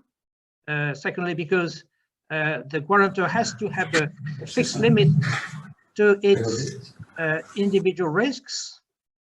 And third of all, because the guarantor is not sure to get a good enough risk mitigation in its portfolio, which is the case in, of course, a difficult period, and also for guarantee schemes which operate in their relation with the banks by giving a delegation of decisions to the banks without discussing the yes or no for each individual guarantee that goes into the portfolio. And in some base of logic, you could say that a counter guarantor offers support and incentive to the loan guarantee schemes to go further in its risk management in a similar way than guarantor gives same support of incentive to a bank, which is usually casual. Counter guarantee open work mostly on portfolios, not on individual decisions. So what are the principles of such an agreement? The counter guarantor is a third party. We decide to support the guarantee institution because they share a common objective, or they will determine this common objective through the agreement which is signed between the two parties. And that's for a or several designated target groups of enterprises, which are both in their policies. So the counter guarantee sets a sharing of the risk at a certain percentage for a given maximum amount of a portfolio of liabilities. In Europe, and as Rim just mentioned, some counter guarantees are given by mechanisms which are backed by public authorities at the national level, such as the case of Portugal and Spain. And sometimes the mechanism is given by a regional authority to a regional guarantee bank, like in Germany. Apart from these operations, SME members can offer small volumes of counter guarantees, but the main actors are obviously the mechanisms offered by the EU. The main actors in Europe are the EIF, of course, part of the EIB group, which received this directive from the European Commission. 3 main programs are operating, offering counter guarantees to loan guarantee schemes, and also offering direct guarantees to other financial intermediaries, to banks, leasing companies, or venture capital funds. So the main programs are COSME, supporting the logic of competitiveness, INNOFIN, supporting the logic of innovation, and one is supporting cultural and creative sectors. And these programs are reserved namely to enterprises of the European definition of SMEs. So just to few figures. I won't be giving many figures, and unfortunately, the figures are not the figures for the response to the COVID crisis, because we don't have present aggregated figures for what is happening during the present year. But you see the outstanding facilities of EIF at the end of 2019. So you could say at a moment before all the threats of the COVID appeared. And of course, this is just the minimum level that perhaps this operation reached. So you can see that. So counter guarantees given by EIF to ACM members amounted to just over €1 billion. Some other guarantee schemes which we are not a member of ICM, 716 million euros. And on the other side, on the right of the picture, you can see that the amount of direct guarantees given by EIF to a large population of banks, right to about 11 billion euros, which is showing that counter guarantees, or at least this risk sharing through these mechanisms are inequality shared between what benefits goes to banks and what benefits goes to the European guarantee institutions. So what do we have in a counter guarantee agreement? There are various conditions, and of course these conditions also come on top of an assessment process made by the EU before they accept to sign with a guarantee institution. So the matters are eligibility factors, size, sector, and financial profile of beneficiaries, the type of supported projects or investments, the type of financing which is covered, and the fees when they exist.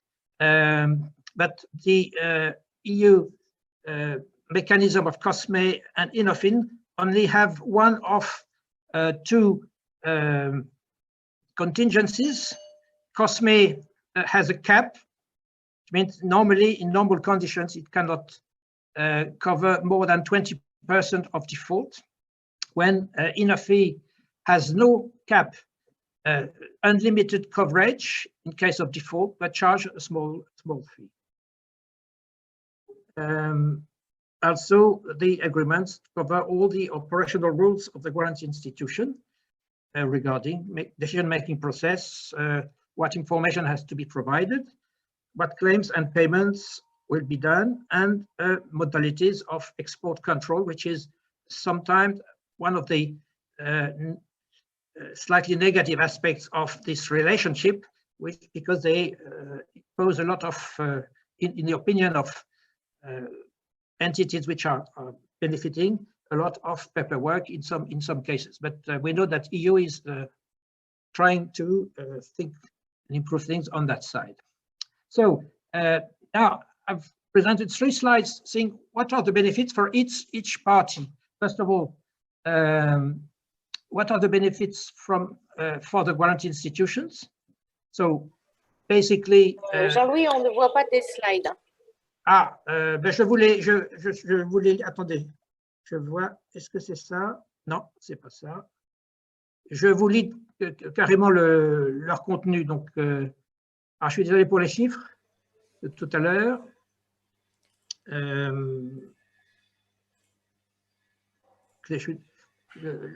Les slides seront disponibles de toute façon après. Je pense que c'est avant tout des commentaires factuels et non pas des...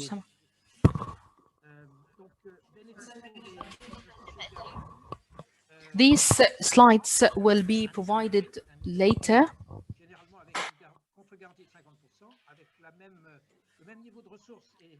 And with regard to counter guarantee, there will be a provision of 5%. وأيضا الأمر يعتمد على المحفظة الائتمانية كما ذكرت. And this, in case of some economic challenges being faced, these schemes have some negative aspects, unfortunately, yet many measures are taken in order to mitigate such negative aspects. There are some rules imposed by the central banks,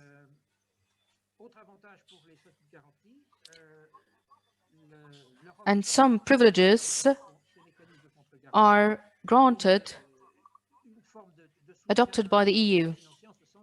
There are some financial support modalities in order to share risks. That's why the cost of risk upheld by the counter guarantee institutions show that such counter guarantee based economy should adopt transparent mechanisms and would benefit ultimately SMEs. There are other privileges and with regard to counter guarantee mechanism, as it is based on definite rules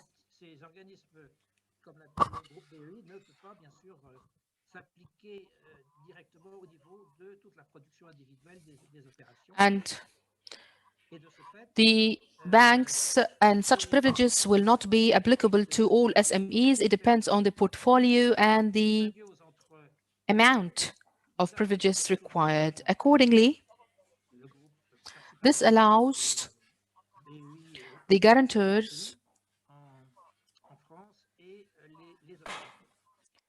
and EU Investment Bank and operators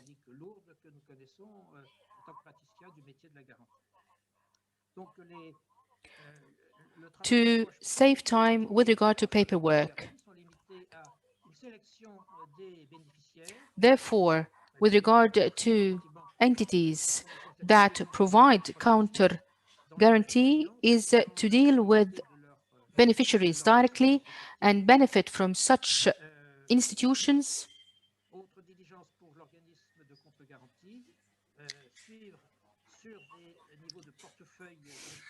in order to provide counter guarantees. As for the different mechanisms adopted,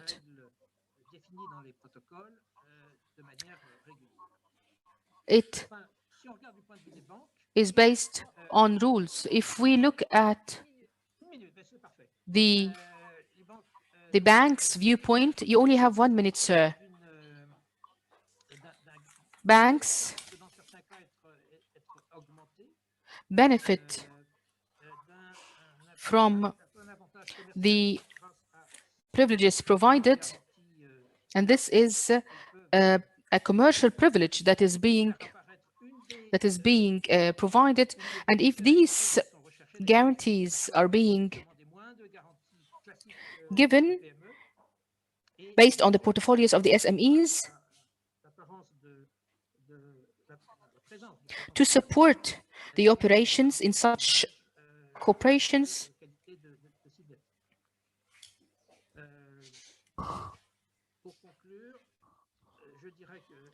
and in the end, allow me to say that with regard to SMEs, I believe they will have more coverage within the COVID-19 period in order to be able to mitigate the cost of risk and cost for obtaining guarantee. In the beginning of this year, and based on the request of some counter guarantee institutions, more flexible conditions are to be developed in order to share major risks and apply all the measures and actions required to minimize costs of risks.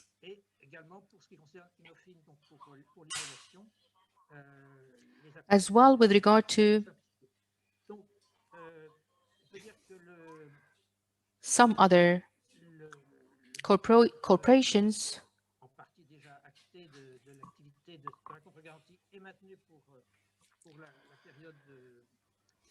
we can say that we will be able to apply the same conditions during the period from 2021 to 2025. As well, all support required will be provided to the institutions in order to cover such risks. In addition, SMEs will be allowed to obtain or to have access to finance. De cette période de Covid. Voilà. Merci de votre attention.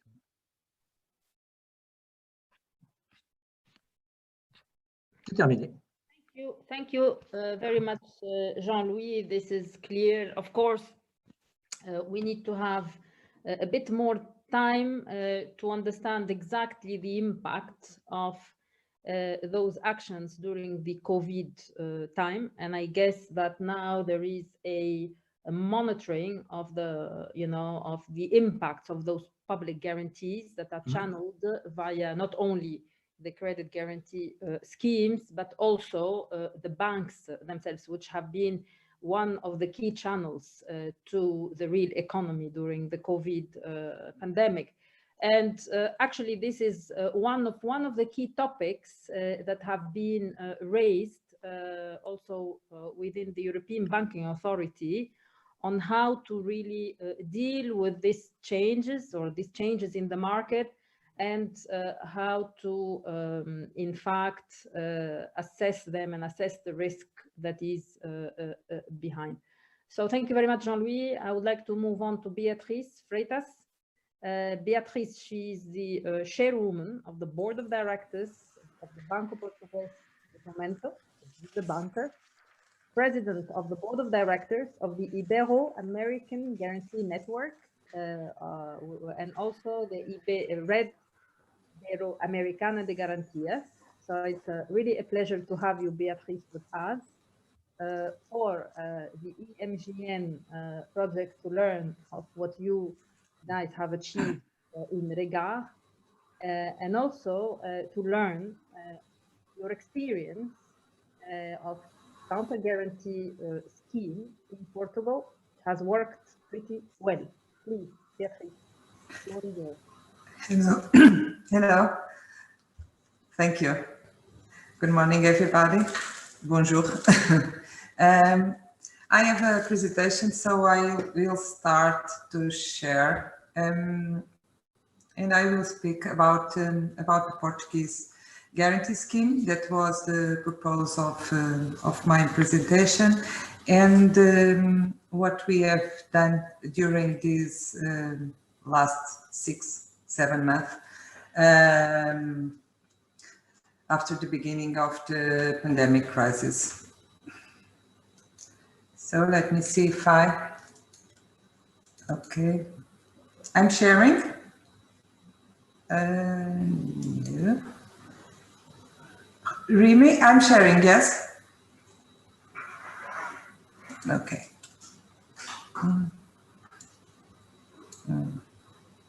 Okay. So, let's begin.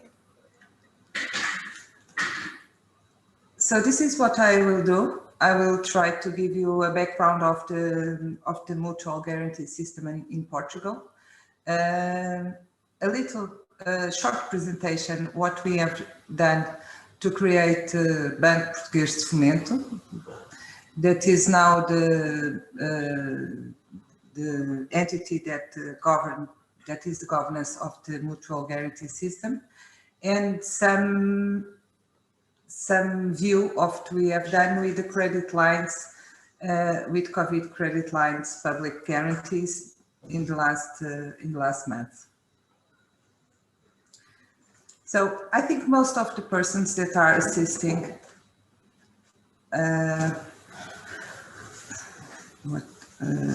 okay, let me, I have here a problem. O que é que eu vou fazer para vocês?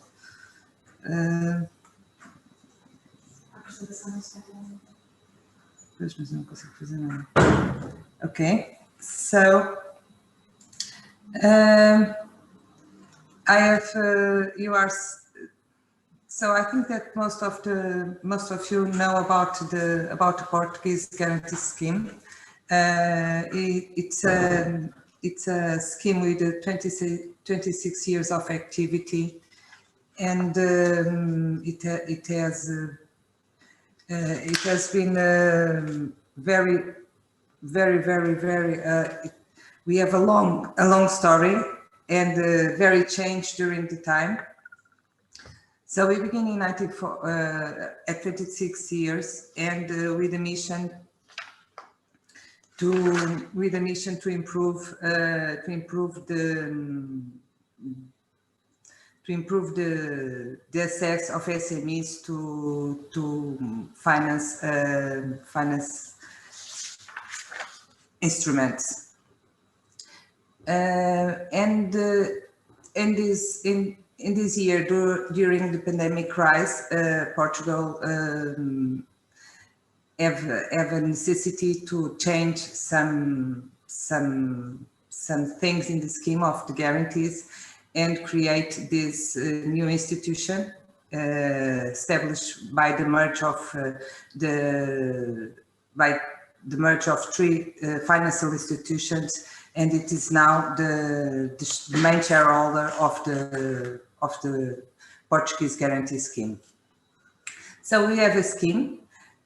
We have a scheme that is fully integrated scheme with the guarantee issued by autonomous financial entities that are mutual entities, which these entities beneficiate from a contra guarantee of a fund that is managed by Banco Português de Fomento, and it is owned by the state, so it is issued by the state.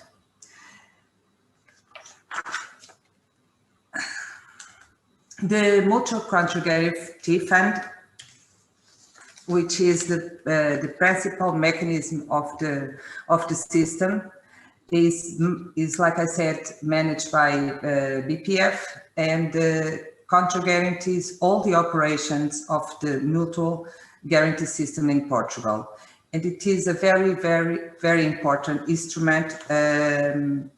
It is a very important instrument of the system.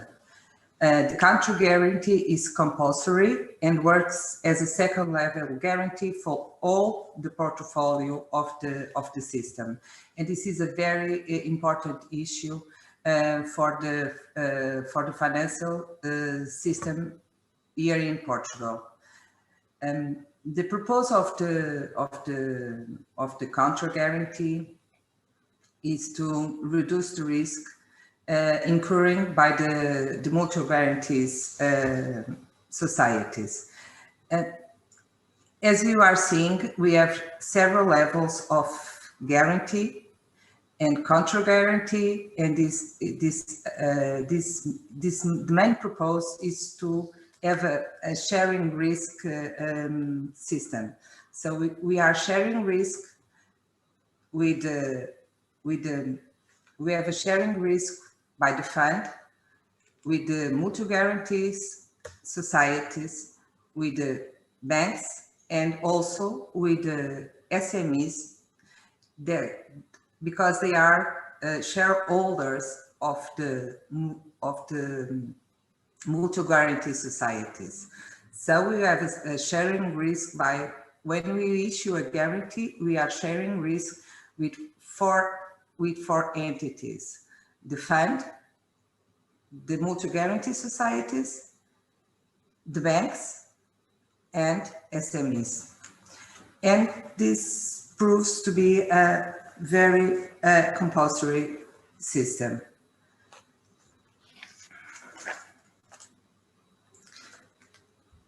what is the, sorry. So we have we have a system with several layers of risk. For the SMEs that who proposed the guarantees, this allow us to have access to finance with a more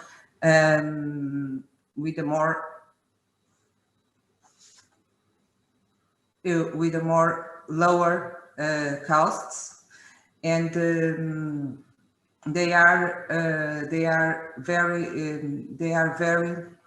we have several levels of SMEs that access to these guarantees. This is very important for a very important scheme for the banks, because permit the banks to reduce the risk of exposure, and permit the banks also to have a guarantee that is issued by a public entity. Here in Portugal, the Bank of Portugal, that is the responsible for the financial system, give a great importance to the country guarantee fund, and to the issue of the guarantees from that fund. And the government and the public authorities that are the main financial of the country guarantee fund, they are working with us for a long time, and the fund permits to the public authorities to have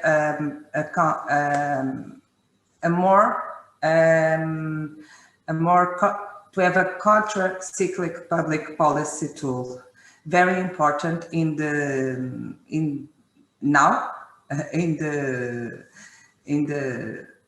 crisis moments. It was very important in 2018, and it's very important today. This slide permits us to, I don't know why this passed so fast, but okay. This slide permit us to see what we have done during the 26 years that we are in the market here in Portugal.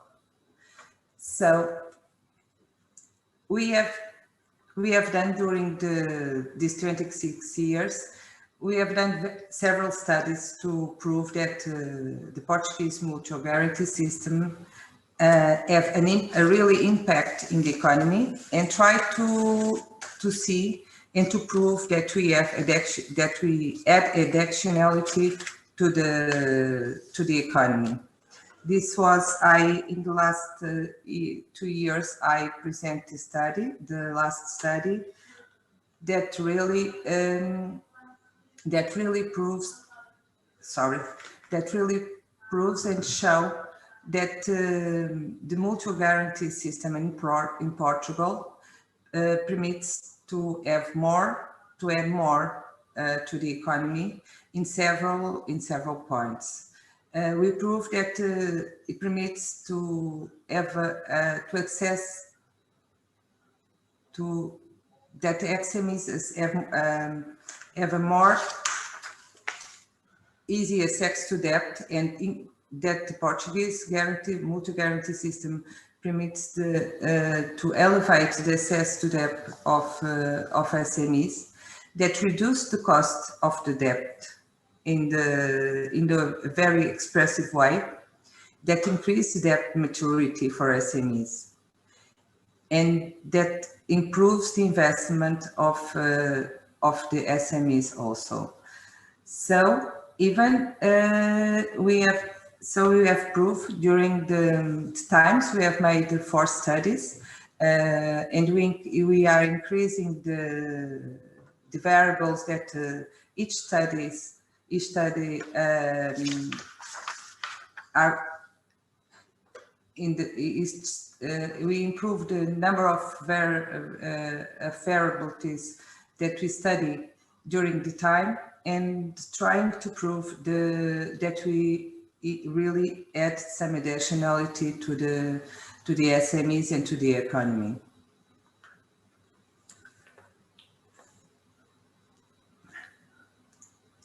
So now I really like to present what we have done in the last year here in Portugal. It has been a very different year, not only because we have the pandemic crisis, but also because the pandemic crisis shows us that we have to move forward and look forward and even try to change and to modify the way that we see the Portuguese guarantee system. So we have done a huge change here in Portugal. We have a huge change here in Portugal in the way that the government and the SMEs are looking to the Portuguese mutual guarantee system. We have merged 3 financial entities and to create a national promotional bank. This is something that was have been in the mind of the government, of the Portuguese government for several years, but now during the crisis we have really felt the necessity to have a more comprehensive scheme and to have a more aggregate scheme in all instruments that are issued by public financial institutions. So we have merged 3 institutions, PN Investimentos, EFD and SPGM. SPGM was the society that used to be the main shareholder of the mutual guarantee system here in Portugal. So we merged these 3 institutions and create a more comprehensive public finance institution that is now Banco Português de Fomento, and it is the National Promotional Bank here in Portugal.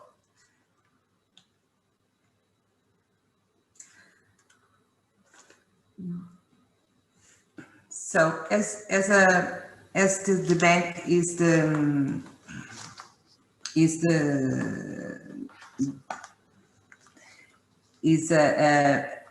a new institution, but is the merge of 3 institutions that had a long story during the time. The proposal of the creation of this new institution is to fulfill a more comprehensive mission of supporting the economy and the social development of Portugal. We try now, and we are thinking through this creation and offer a more innovative and adequate solution in line with the needs and the challenge of the business ecosystem. So what we see during this crisis, when we wish issue to the economy huge amount of guarantees, we see the need of have a more comprehensive view of the old mechanisms and measures that are issued by the public for the public side of the economy. So it's something, the creation of the bank is something that was seen as a need during this crisis, and is something that we see now as a huge value to the next month of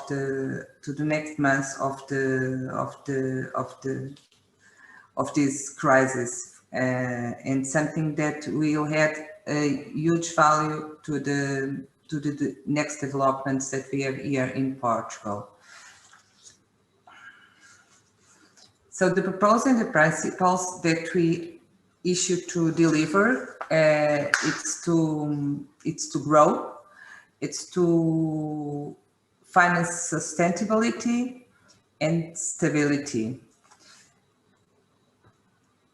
The key markets that we are now, sorry, I don't know why this happened. The key markets that we are now focused, it's not only like in the past, just SMEs, but we are focused also in what are the key factors, in the key market factors for all the economy here in Europe. So SMEs finance, innovative projects, mainly focus on digital transition and entrepreneurship and innovation.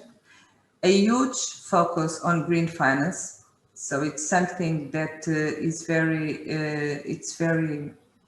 it's very on board here in Portugal and in the main economies in Europe. As coming with the crisis, we have also in our main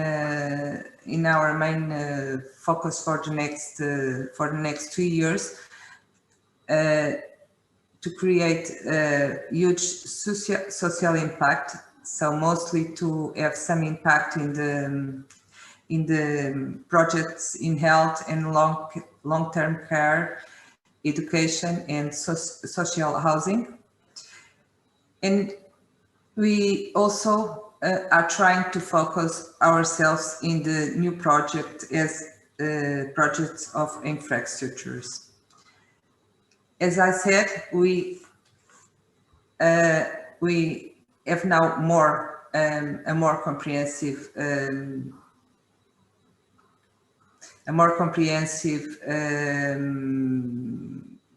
I say panel or a more comprehensive panel of products.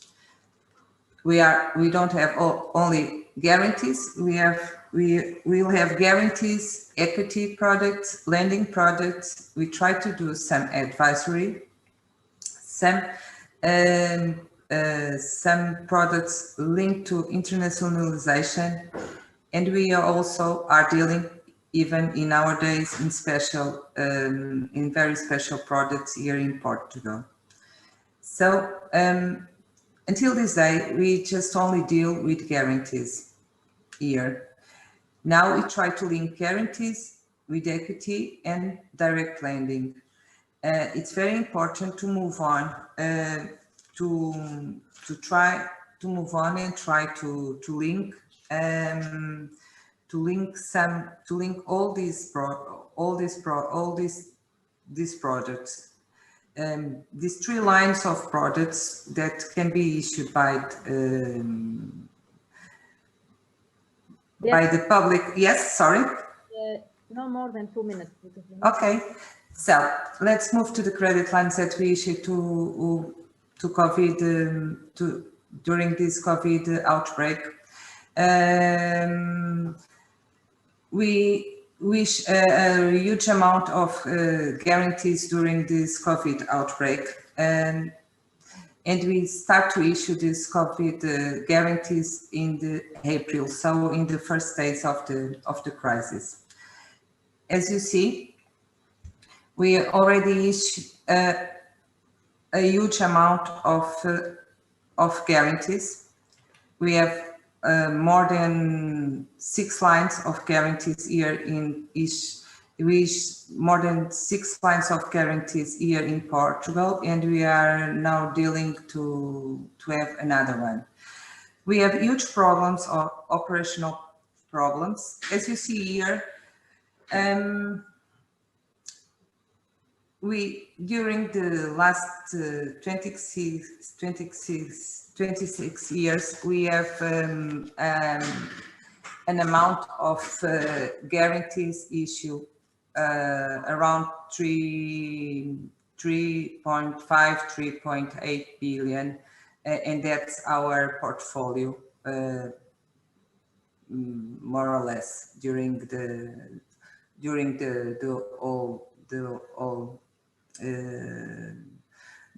all years that we issue guarantees.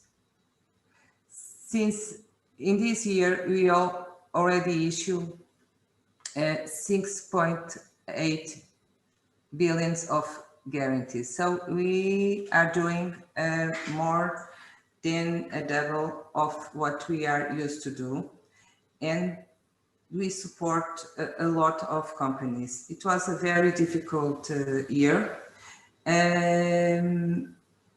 The guarantees that we issue during this year provide support to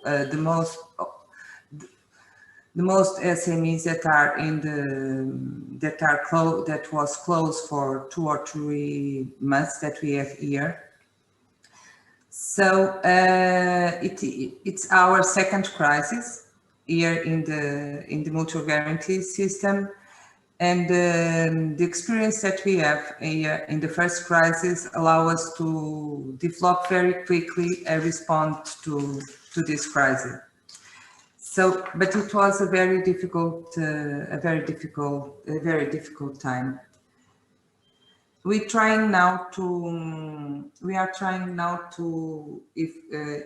have some evolution in what we are issuing to the market, because we think that the main purpose of the guarantee systems here in Portugal and all over the world has to be adapt to what the SMEs need in each time and in each moment. So we begin, and it's something that I will finish by saying this, and it's something that I really feel and I want to share with you, with all of you. Our proposal is to issue guarantees. But it's what the SMEs and the SMEs need in the moment. In the first days of the pandemic crisis, we issued a type of guarantees. Now we are trying to move to another type of guarantees. So we begin to issue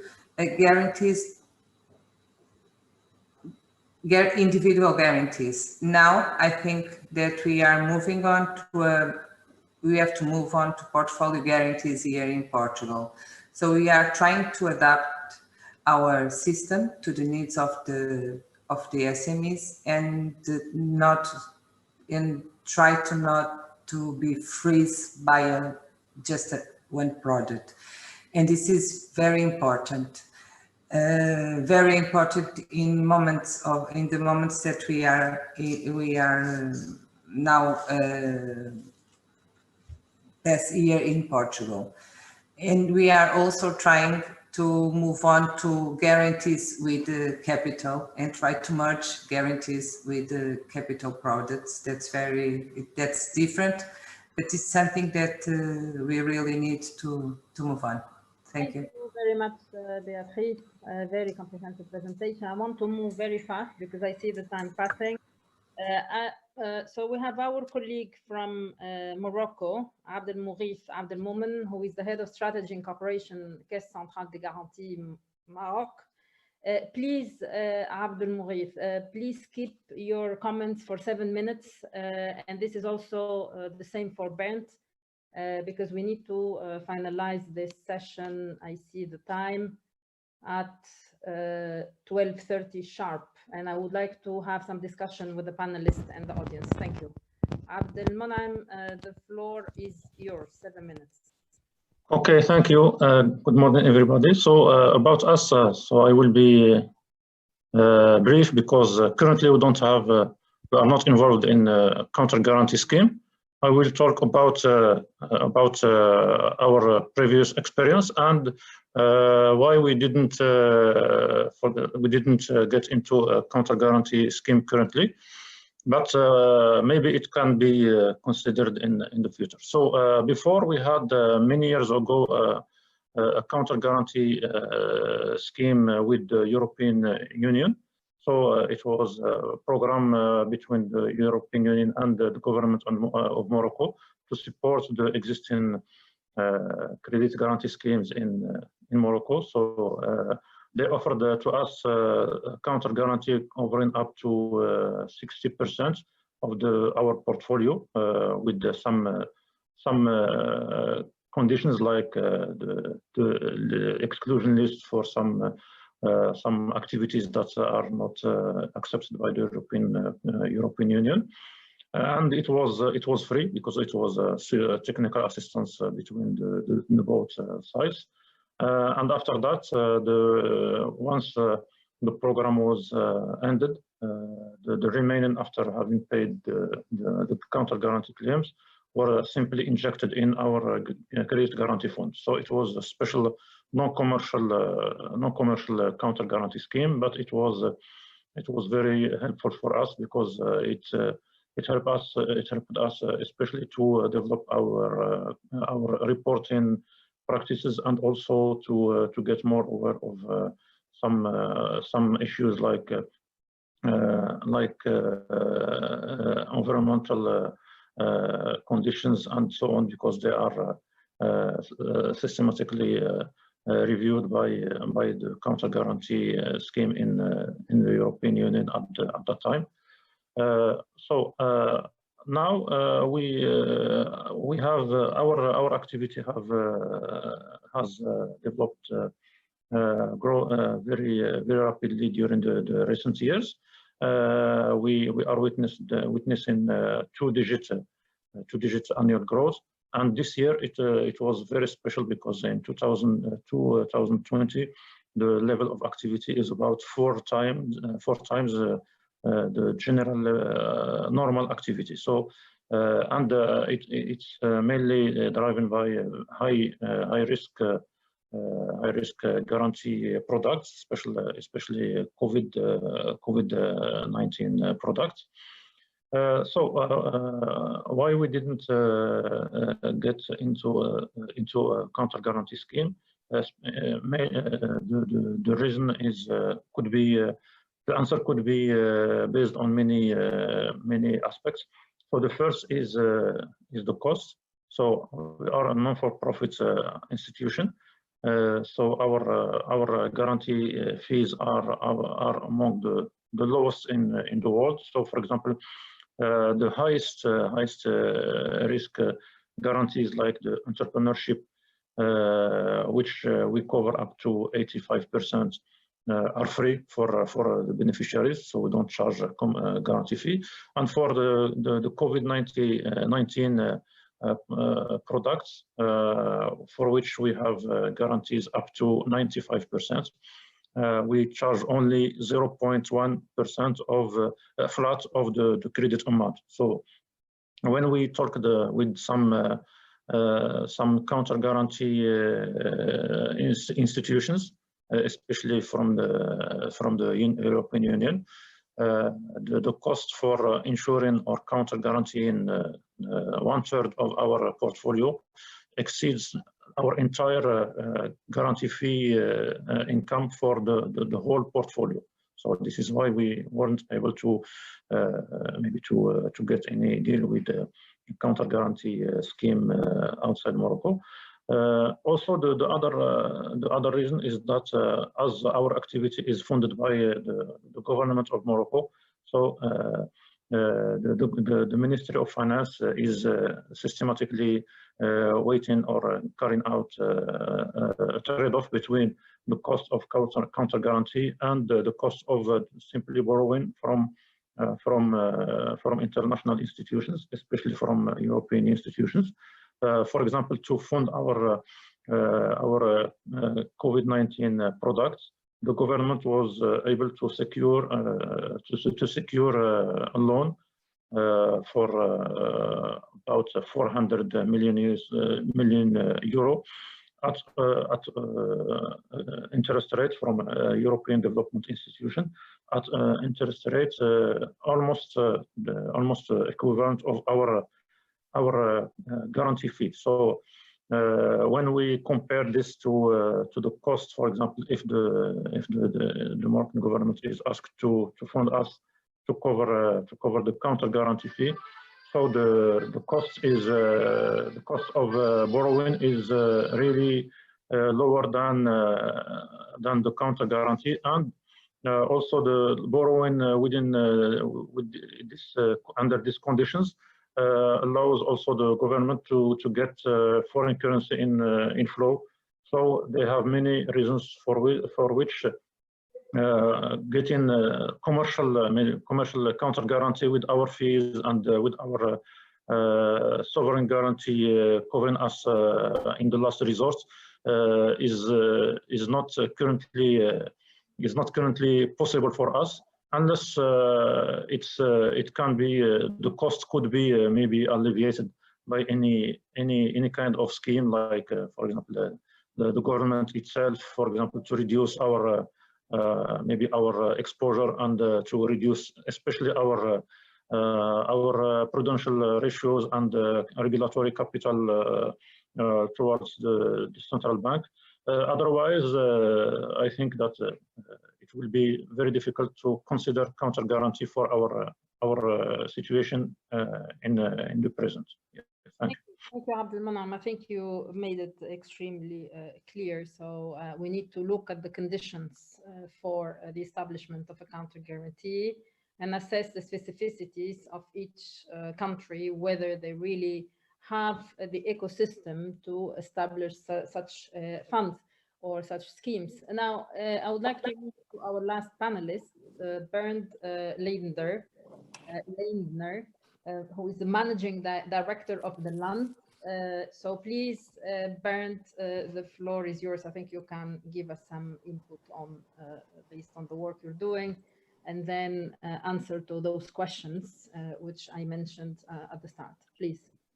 Thank you very much, and thank you for having me. Good morning to all of you, or good afternoon rather.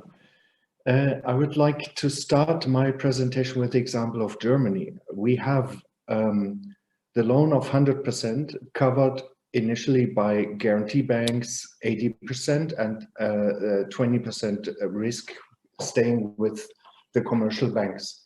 The guarantee banks are private. They're owned by the self-administrative bodies of the economy, like chambers of commerce, associations, also some banks or insurance companies, saving banks can be part of it. And we have these guarantee banks on federal state level. So each federal state has its own guarantee bank. These guarantee banks refer to counter guarantees from the respective federal state, as well as from the federal government. So the 80% risk that the guarantee banks have with them is translated into 21% to the federal state and 31% to the federal government. 28% stays with them, and anyway 20% with the commercial banks. That means that overall the private sector, counting that the guarantee banks are private entities, the private sector covers 48% of the risk and the state covers 52%. In a study that was done that I found very interesting, I will not go in much detail, but there are 2 points that I would like to point out. First, on the guarantee bank level, the study mentioned that 71% of the investment that was guaranteed was actually additional, and 31% of the sales that the guaranteed businesses generated was also additional, would not have been done without these guarantees. And now, even more relevant to our topic today, in terms of the counter guarantees and the fiscal benefits that these incurred, the study shows that the GDP growth and deployment effects, so the macroeconomic impact it created, exceeded 7 times the cost of these counter guarantees. I find that a very interesting finding, and I was surprised to see that. And referring to what just Abdul Murid said about the cost, that clearly speaks for these counter guarantees to be clearly subsidized, and we feel that should be the case also. We are discussing here, and that is also in response to what Abdul Murid just presented, we are discussing a regional approach versus a national one. And the experience from Morocco and the considerations not to go for it right now were clearly, I think, related to the fact that it was on a national level. And we believe that there are certain arguments that speak for a regional level that I would like to point out. The first one is that a regional guarantee fund, counter guarantee fund, would really be a true risk mitigation. Specifically in the MENA, most of the guarantee schemes or the national guarantee funds are public. Hence, having a national counter guarantee scheme would basically not really share the risk, but eventually still would be with the government. Here, there would be a true risk mitigation by sharing the risk with a different non-state entity. And that might be, in light of the increased risk appetite that needs to be covered under the COVID scenarios, might even be more relevant than it usually is. We think that a counter guarantee scheme makes sense, national or regional, if it creates additionality. And in principle, I mean, basically what it does upfront is it increases the guarantee capacity of the guarantee institutions that avail of this counter guarantee, thereby allowing them to do more business and to grow without increasing their equity or their capital themselves. However, that only works and that only makes sense if there is a need for it. If the guarantee funds are faced with certain constraints that this sharing of risk or the increase of leverage that they can do or the increase of guarantee capacity is actually needed. That is a very strong point and would work towards serving certain constraints that the guarantee funds face right now. Obviously, a guarantee fund, a counter guarantee fund will diversify risk, and it works on both levels, on the guarantee level itself, where risk diversification is required, and it works on the counter guarantee level, where in a regional case, the diversification of risk is across nations and therefore more substantial. We think that a counter guarantee fund working with several guarantee funds on a national level could create certain incentives and maybe induce a certain level of competition between the guarantee funds in the countries. If the conditions of the counter guarantees were linked to performance of the national guarantee funds, that could induce for and provide incentives for good performance. Could be done that coverage levels could be based on performance, or pricing could be based on performance. And performance might be risk considerations, might be volume considerations, or fulfillment of mandate considerations or similar. A counter guarantee fund, if regional, has to and could, if set up properly, have improve the recognition that the national guarantee funds have in their central banks or supervisors. And it could also, and we find that quite a relevant point, and it's related to the diversification of risk, but not only, it could balance different national macroeconomic evolutions and you know, balance the growth path between those. A regional guarantee fund, if working with national guarantees, could establish certain benchmarks. They would have insight into the performance of these individual guarantee funds. They could identify benchmarks of best practice, and could share these and create data, add additional value to the guarantee funds by using these benchmarks for certain purposes. And obviously, currency risk is one of the main points. My last slide, Reem, to give you some comfort of timing. Obviously, counter guarantee funds, if set up on a regional level, would have to balance the idea that national guarantee funds have different objectives, different products, different approaches to the market, and so on.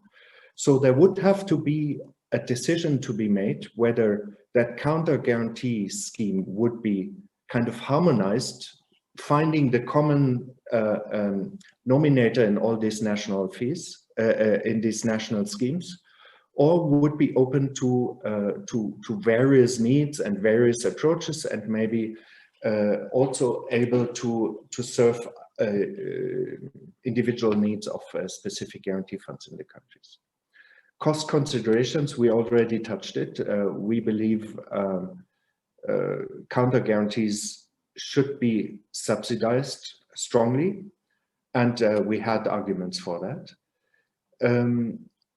Regulation in the different countries is a point that needs to be covered in the design, because the guarantee fund itself, as well as the national guarantee funds, as well as the banks using the national and the counter guarantees, will have to receive proper recognition of that.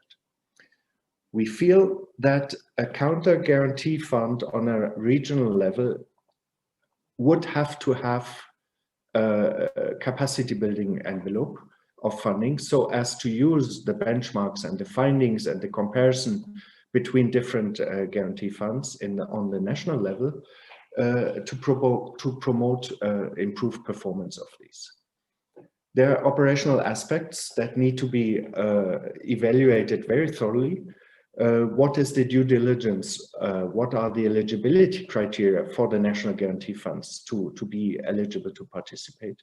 What are levels of automation, data, nowadays in times of digitization, and other operational cost levels? The question of who will provide the funding, who owns this counter guarantee scheme, and who manages it is a very important point. And over time, we believe that there is a potential to crowd in private investment by creating a blended approach of this counter guarantee scheme, where soft money takes higher risk classes and private money, insurances, banks, hedge funds, and so on, could be involved in having other classes of shares that bear less risk. So that was an admittedly very fast view on what is the situation between national counter guarantees and regional ones, and what would be the key design considerations that would have to be taken in case of a regional guarantee fund. Thank you very much. Thank you. Thank you very much, Bernd. This is very clear, very straight, I would say, to the point presentation, which in fact give us food for thought, or gives the EMGN project working group dedicated to this topic food for thought. We're very happy also to have you as part of the group members, which in fact hopefully will take some of those recommendations forward. So I see the time, and only 3 minutes left. I am looking at the Q&A. There is one question which is made by one of the attendees.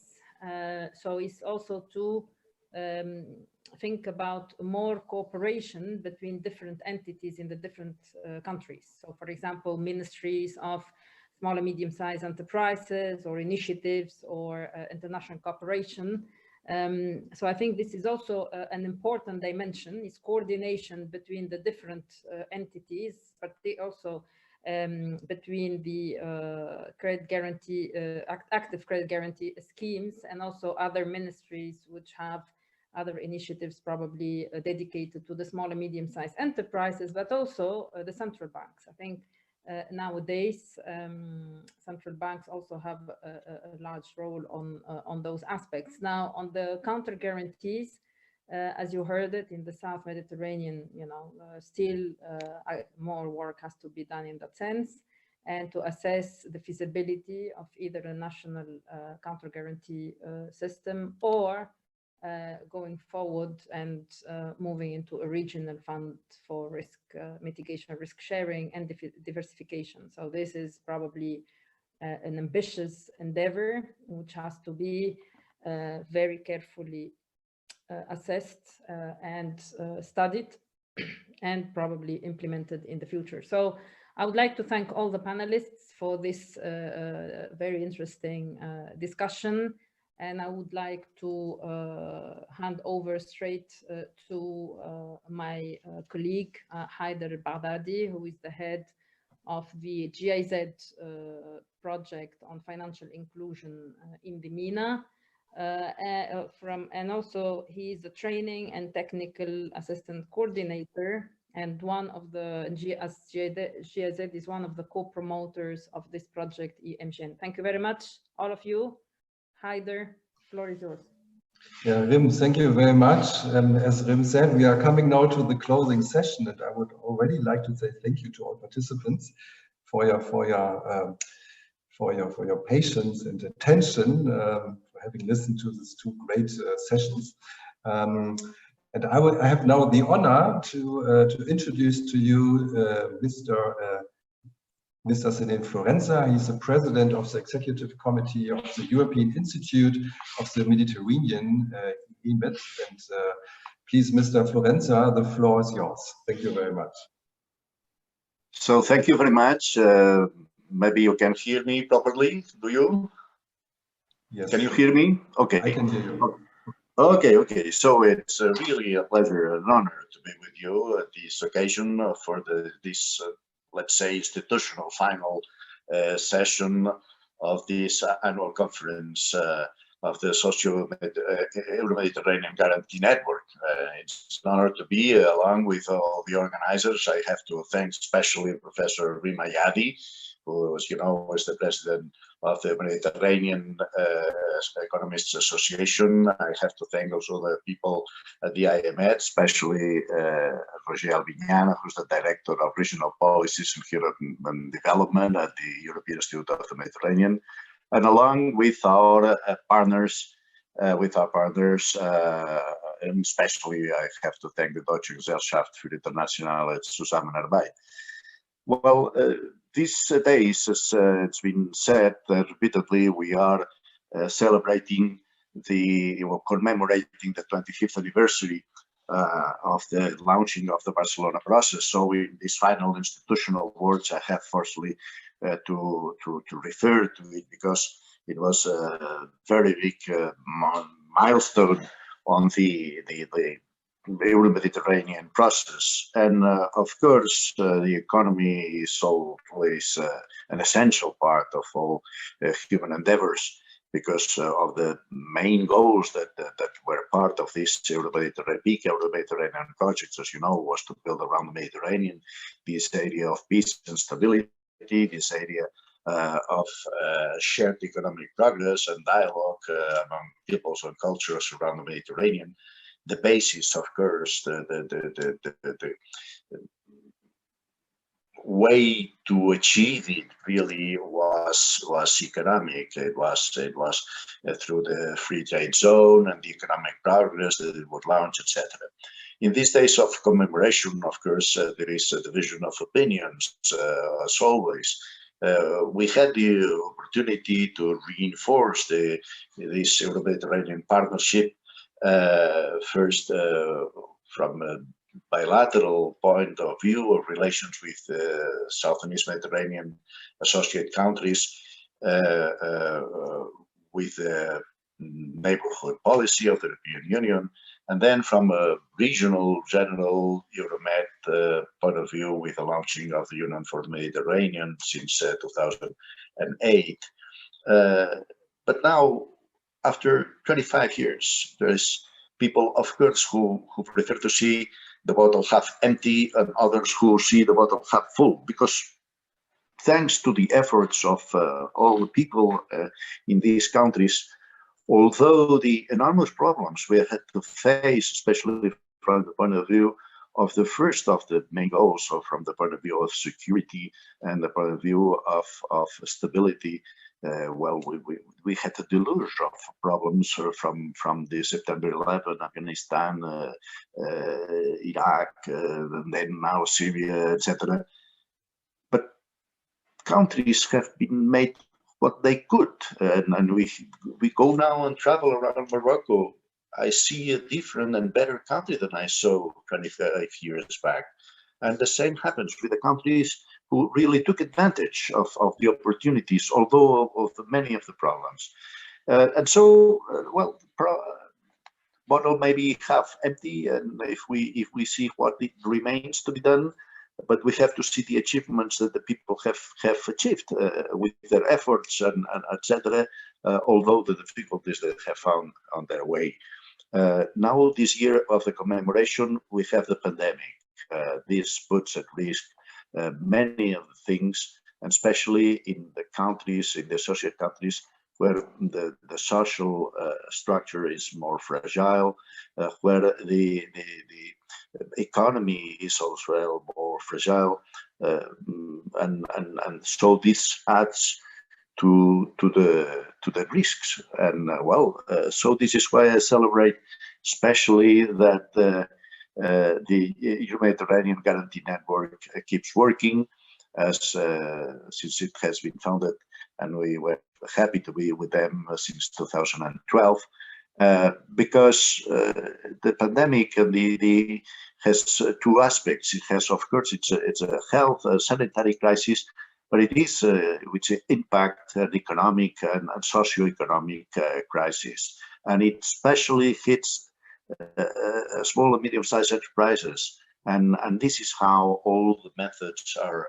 necessary. Of course, we know that the launching, and we hope that will go through in a proper way, of the Next Generation program by the European Union, which has a whole part of it prepared to work together with our partner countries south and east of the Mediterranean.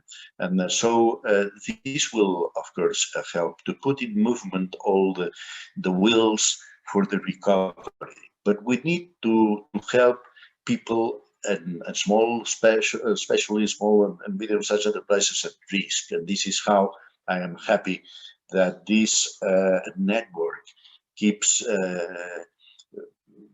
sharing good examples, good experiences, reflecting together on the possibilities of helping households, firms, etc., to get a way out of this, not only sanitary, but economic and social crisis.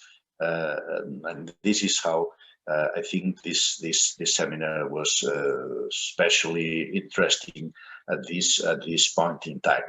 So I can only hope that your work leads to a better understanding of all mechanisms, not only to provide financement, but to provide guarantees and to provide security. I remember the times when I was working especially on cooperation for development at the Spanish agency, and I was one of the representatives in the Spanish schemes for the guarantees. And I know how important it is. I know how important it is. And so I thank you all for keeping working in this field, which is now more necessary than ever, and to help people to get the way out of this crisis and to transform, I would say, the problems into opportunities, the challenges into opportunities, because we know that unfortunately many of the firms will not survive. and this is a reality. We cannot forget it. But this is as well the opportunity for new ideas to go up and go along with success, and to engage people who are left over by the old firms who could not survive, to get them engaged in new opportunities. And we know this new way to focus on the reality and to have a better society than before. This will require the efforts of everybody, because we know of the challenges we have from the environmental point of view, from the gap in the many fields of how to use the capacities we have now to clean the water, to clean our seas, to face the climate change, which is endangering so much, especially in the Mediterranean area. And well, we know that we have to take advantage of I would say, the numeric challenge, how we can use the new technologies to have a stronger and better economic network in our societies when we get out of the pandemic and the economic crisis. This will take the effort of everybody. And I'm especially grateful that the Euro-Mediterranean Guarantee Network keeps working to show the way to many, especially SMEs, how to take advantage of the new possibilities for the recovery that will have to go, I hope, in a short time. Of course, we have first to fight the sanitary aspect of the pandemic, but then we have to relaunch our economies and to have a proper accompaniment by financement and guarantee schemes is essential. So thank you very much for inviting us, and we'll keep working with you as much as we can. Thank you very much to everybody for your attention. Mr. Florenza, thank you so much for your final words, and they're very encouraging and inspiring, and they will definitely actually motivate EMGN to go further and to continue the work that has already started. So thank you very much for these wonderful words. I also would like to say thank you on behalf of the EMGN coordinating team. Thank you to all EMGN members for your active participation today. Also thank you to all guests who have actually taken part in the conference today. Thank you for all the inputs and contributions, very helpful contributions coming from our members, from our esteemed members, for sharing their perspectives on their actually activities. And also thank you to the European Commission, to EIB, for sharing your perspectives and sharing your knowledge with the EMGN network. The same goes to RCM and Rega.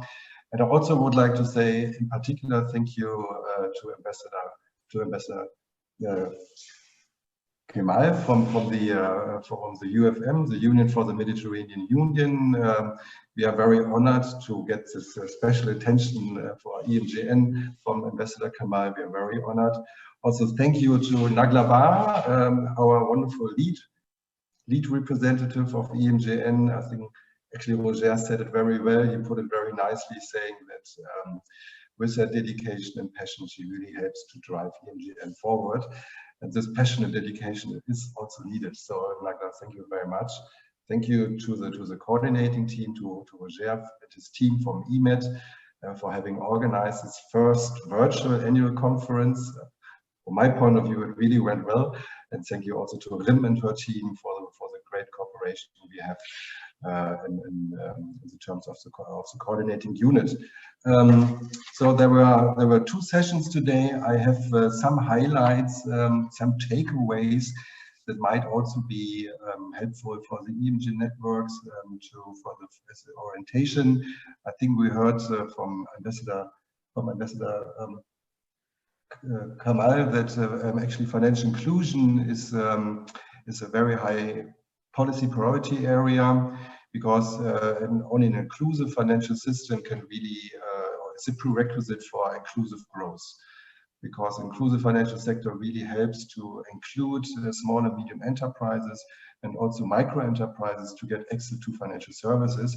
And we know that in many Arab countries in particular, the level of financial exclusion is still very high. And I think through credit guarantee schemes, we can really make a difference, or EMGN can make a difference, that more enterprises get access to formal financial services, which is badly needed. I also like very much what Nagla Bar said. We are here to learn from each other. I think this is what EMGN is about. It's a peer-to-peer learning network, that you learn from your peers about good practices, but probably also about not so good practices, that you can share your concerns, your grief sometimes you have.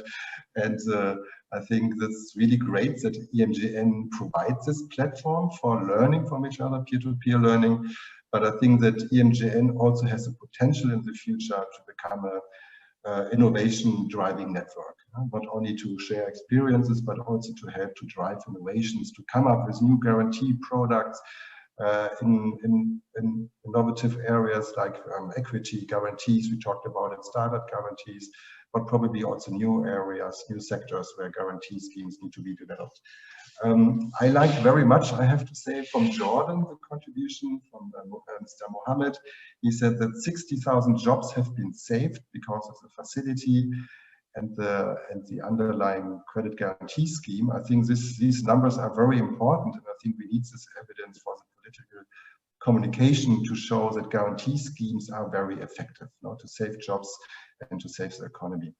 And I think more numbers, more evidence is needed also for the advocacy work of EMGN, which is also part of the network task.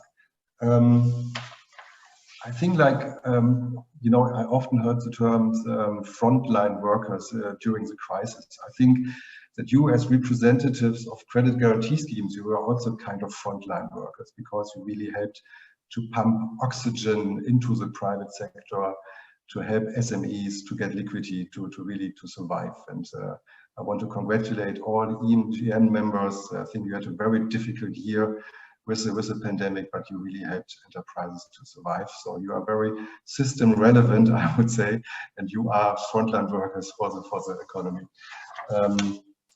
Last but not least, I have two more points. I think one point is the mega trends that was mentioned by BPR France from our colleague and friend Virginie. She was saying mega trends. She mentioned mega trends, and one of the mega trends can also be maybe an orientation for the EMGN network to find future priorities, greening the economy and greening the financial sector. So this is maybe also something that EMGN can take up for the future. And also happy to see the ongoing discussion between EMGN members and the European Commission and EIB, that maybe in the future there will be co-guarantee arrangements between the European Union and the members of EMGN. And that would be wonderful. It would be great if this annual conference could have contributed to that. So the last session, I think, also informed the discussion with the EMGN network to find an answer to the question whether or not a regional counter guarantee scheme is needed, or only at the national level. So I think it was a great discussion and informs the further quest of EMGN to find the answer to that question. To sum up, I think this annual conference has really shown that EMGN is alive and kicking. And we had a very difficult first year of the restart of EMGN with the pandemic. There were many challenges to go from face-to-face to digital formats. I think we managed quite well, although there were setbacks, and we're going to talk about that at the steering committee meeting. But I also want to announce now to all the EMGN members that we have the steering committee meeting after this meeting at 2 o'clock Brussels time. I would like to say thank you for your active participation. See you, the EMGN members, see you at the steering committee at 2 o'clock p.m. Brussels time. And who are not EMGN members, to those of you, I wish you a wonderful end of the year. Actually, remaining weeks of the year. I wish you a safe and smooth transition into 2021, and hope to see you again, hopefully next time face-to-face and not virtually. So thank you very much. Thank you, everybody. So bye-bye, everybody. Good luck. Thank you, everybody. Okay, bye-bye. Bye, everybody. Thank you. Bye, everybody. Reem, bye-bye.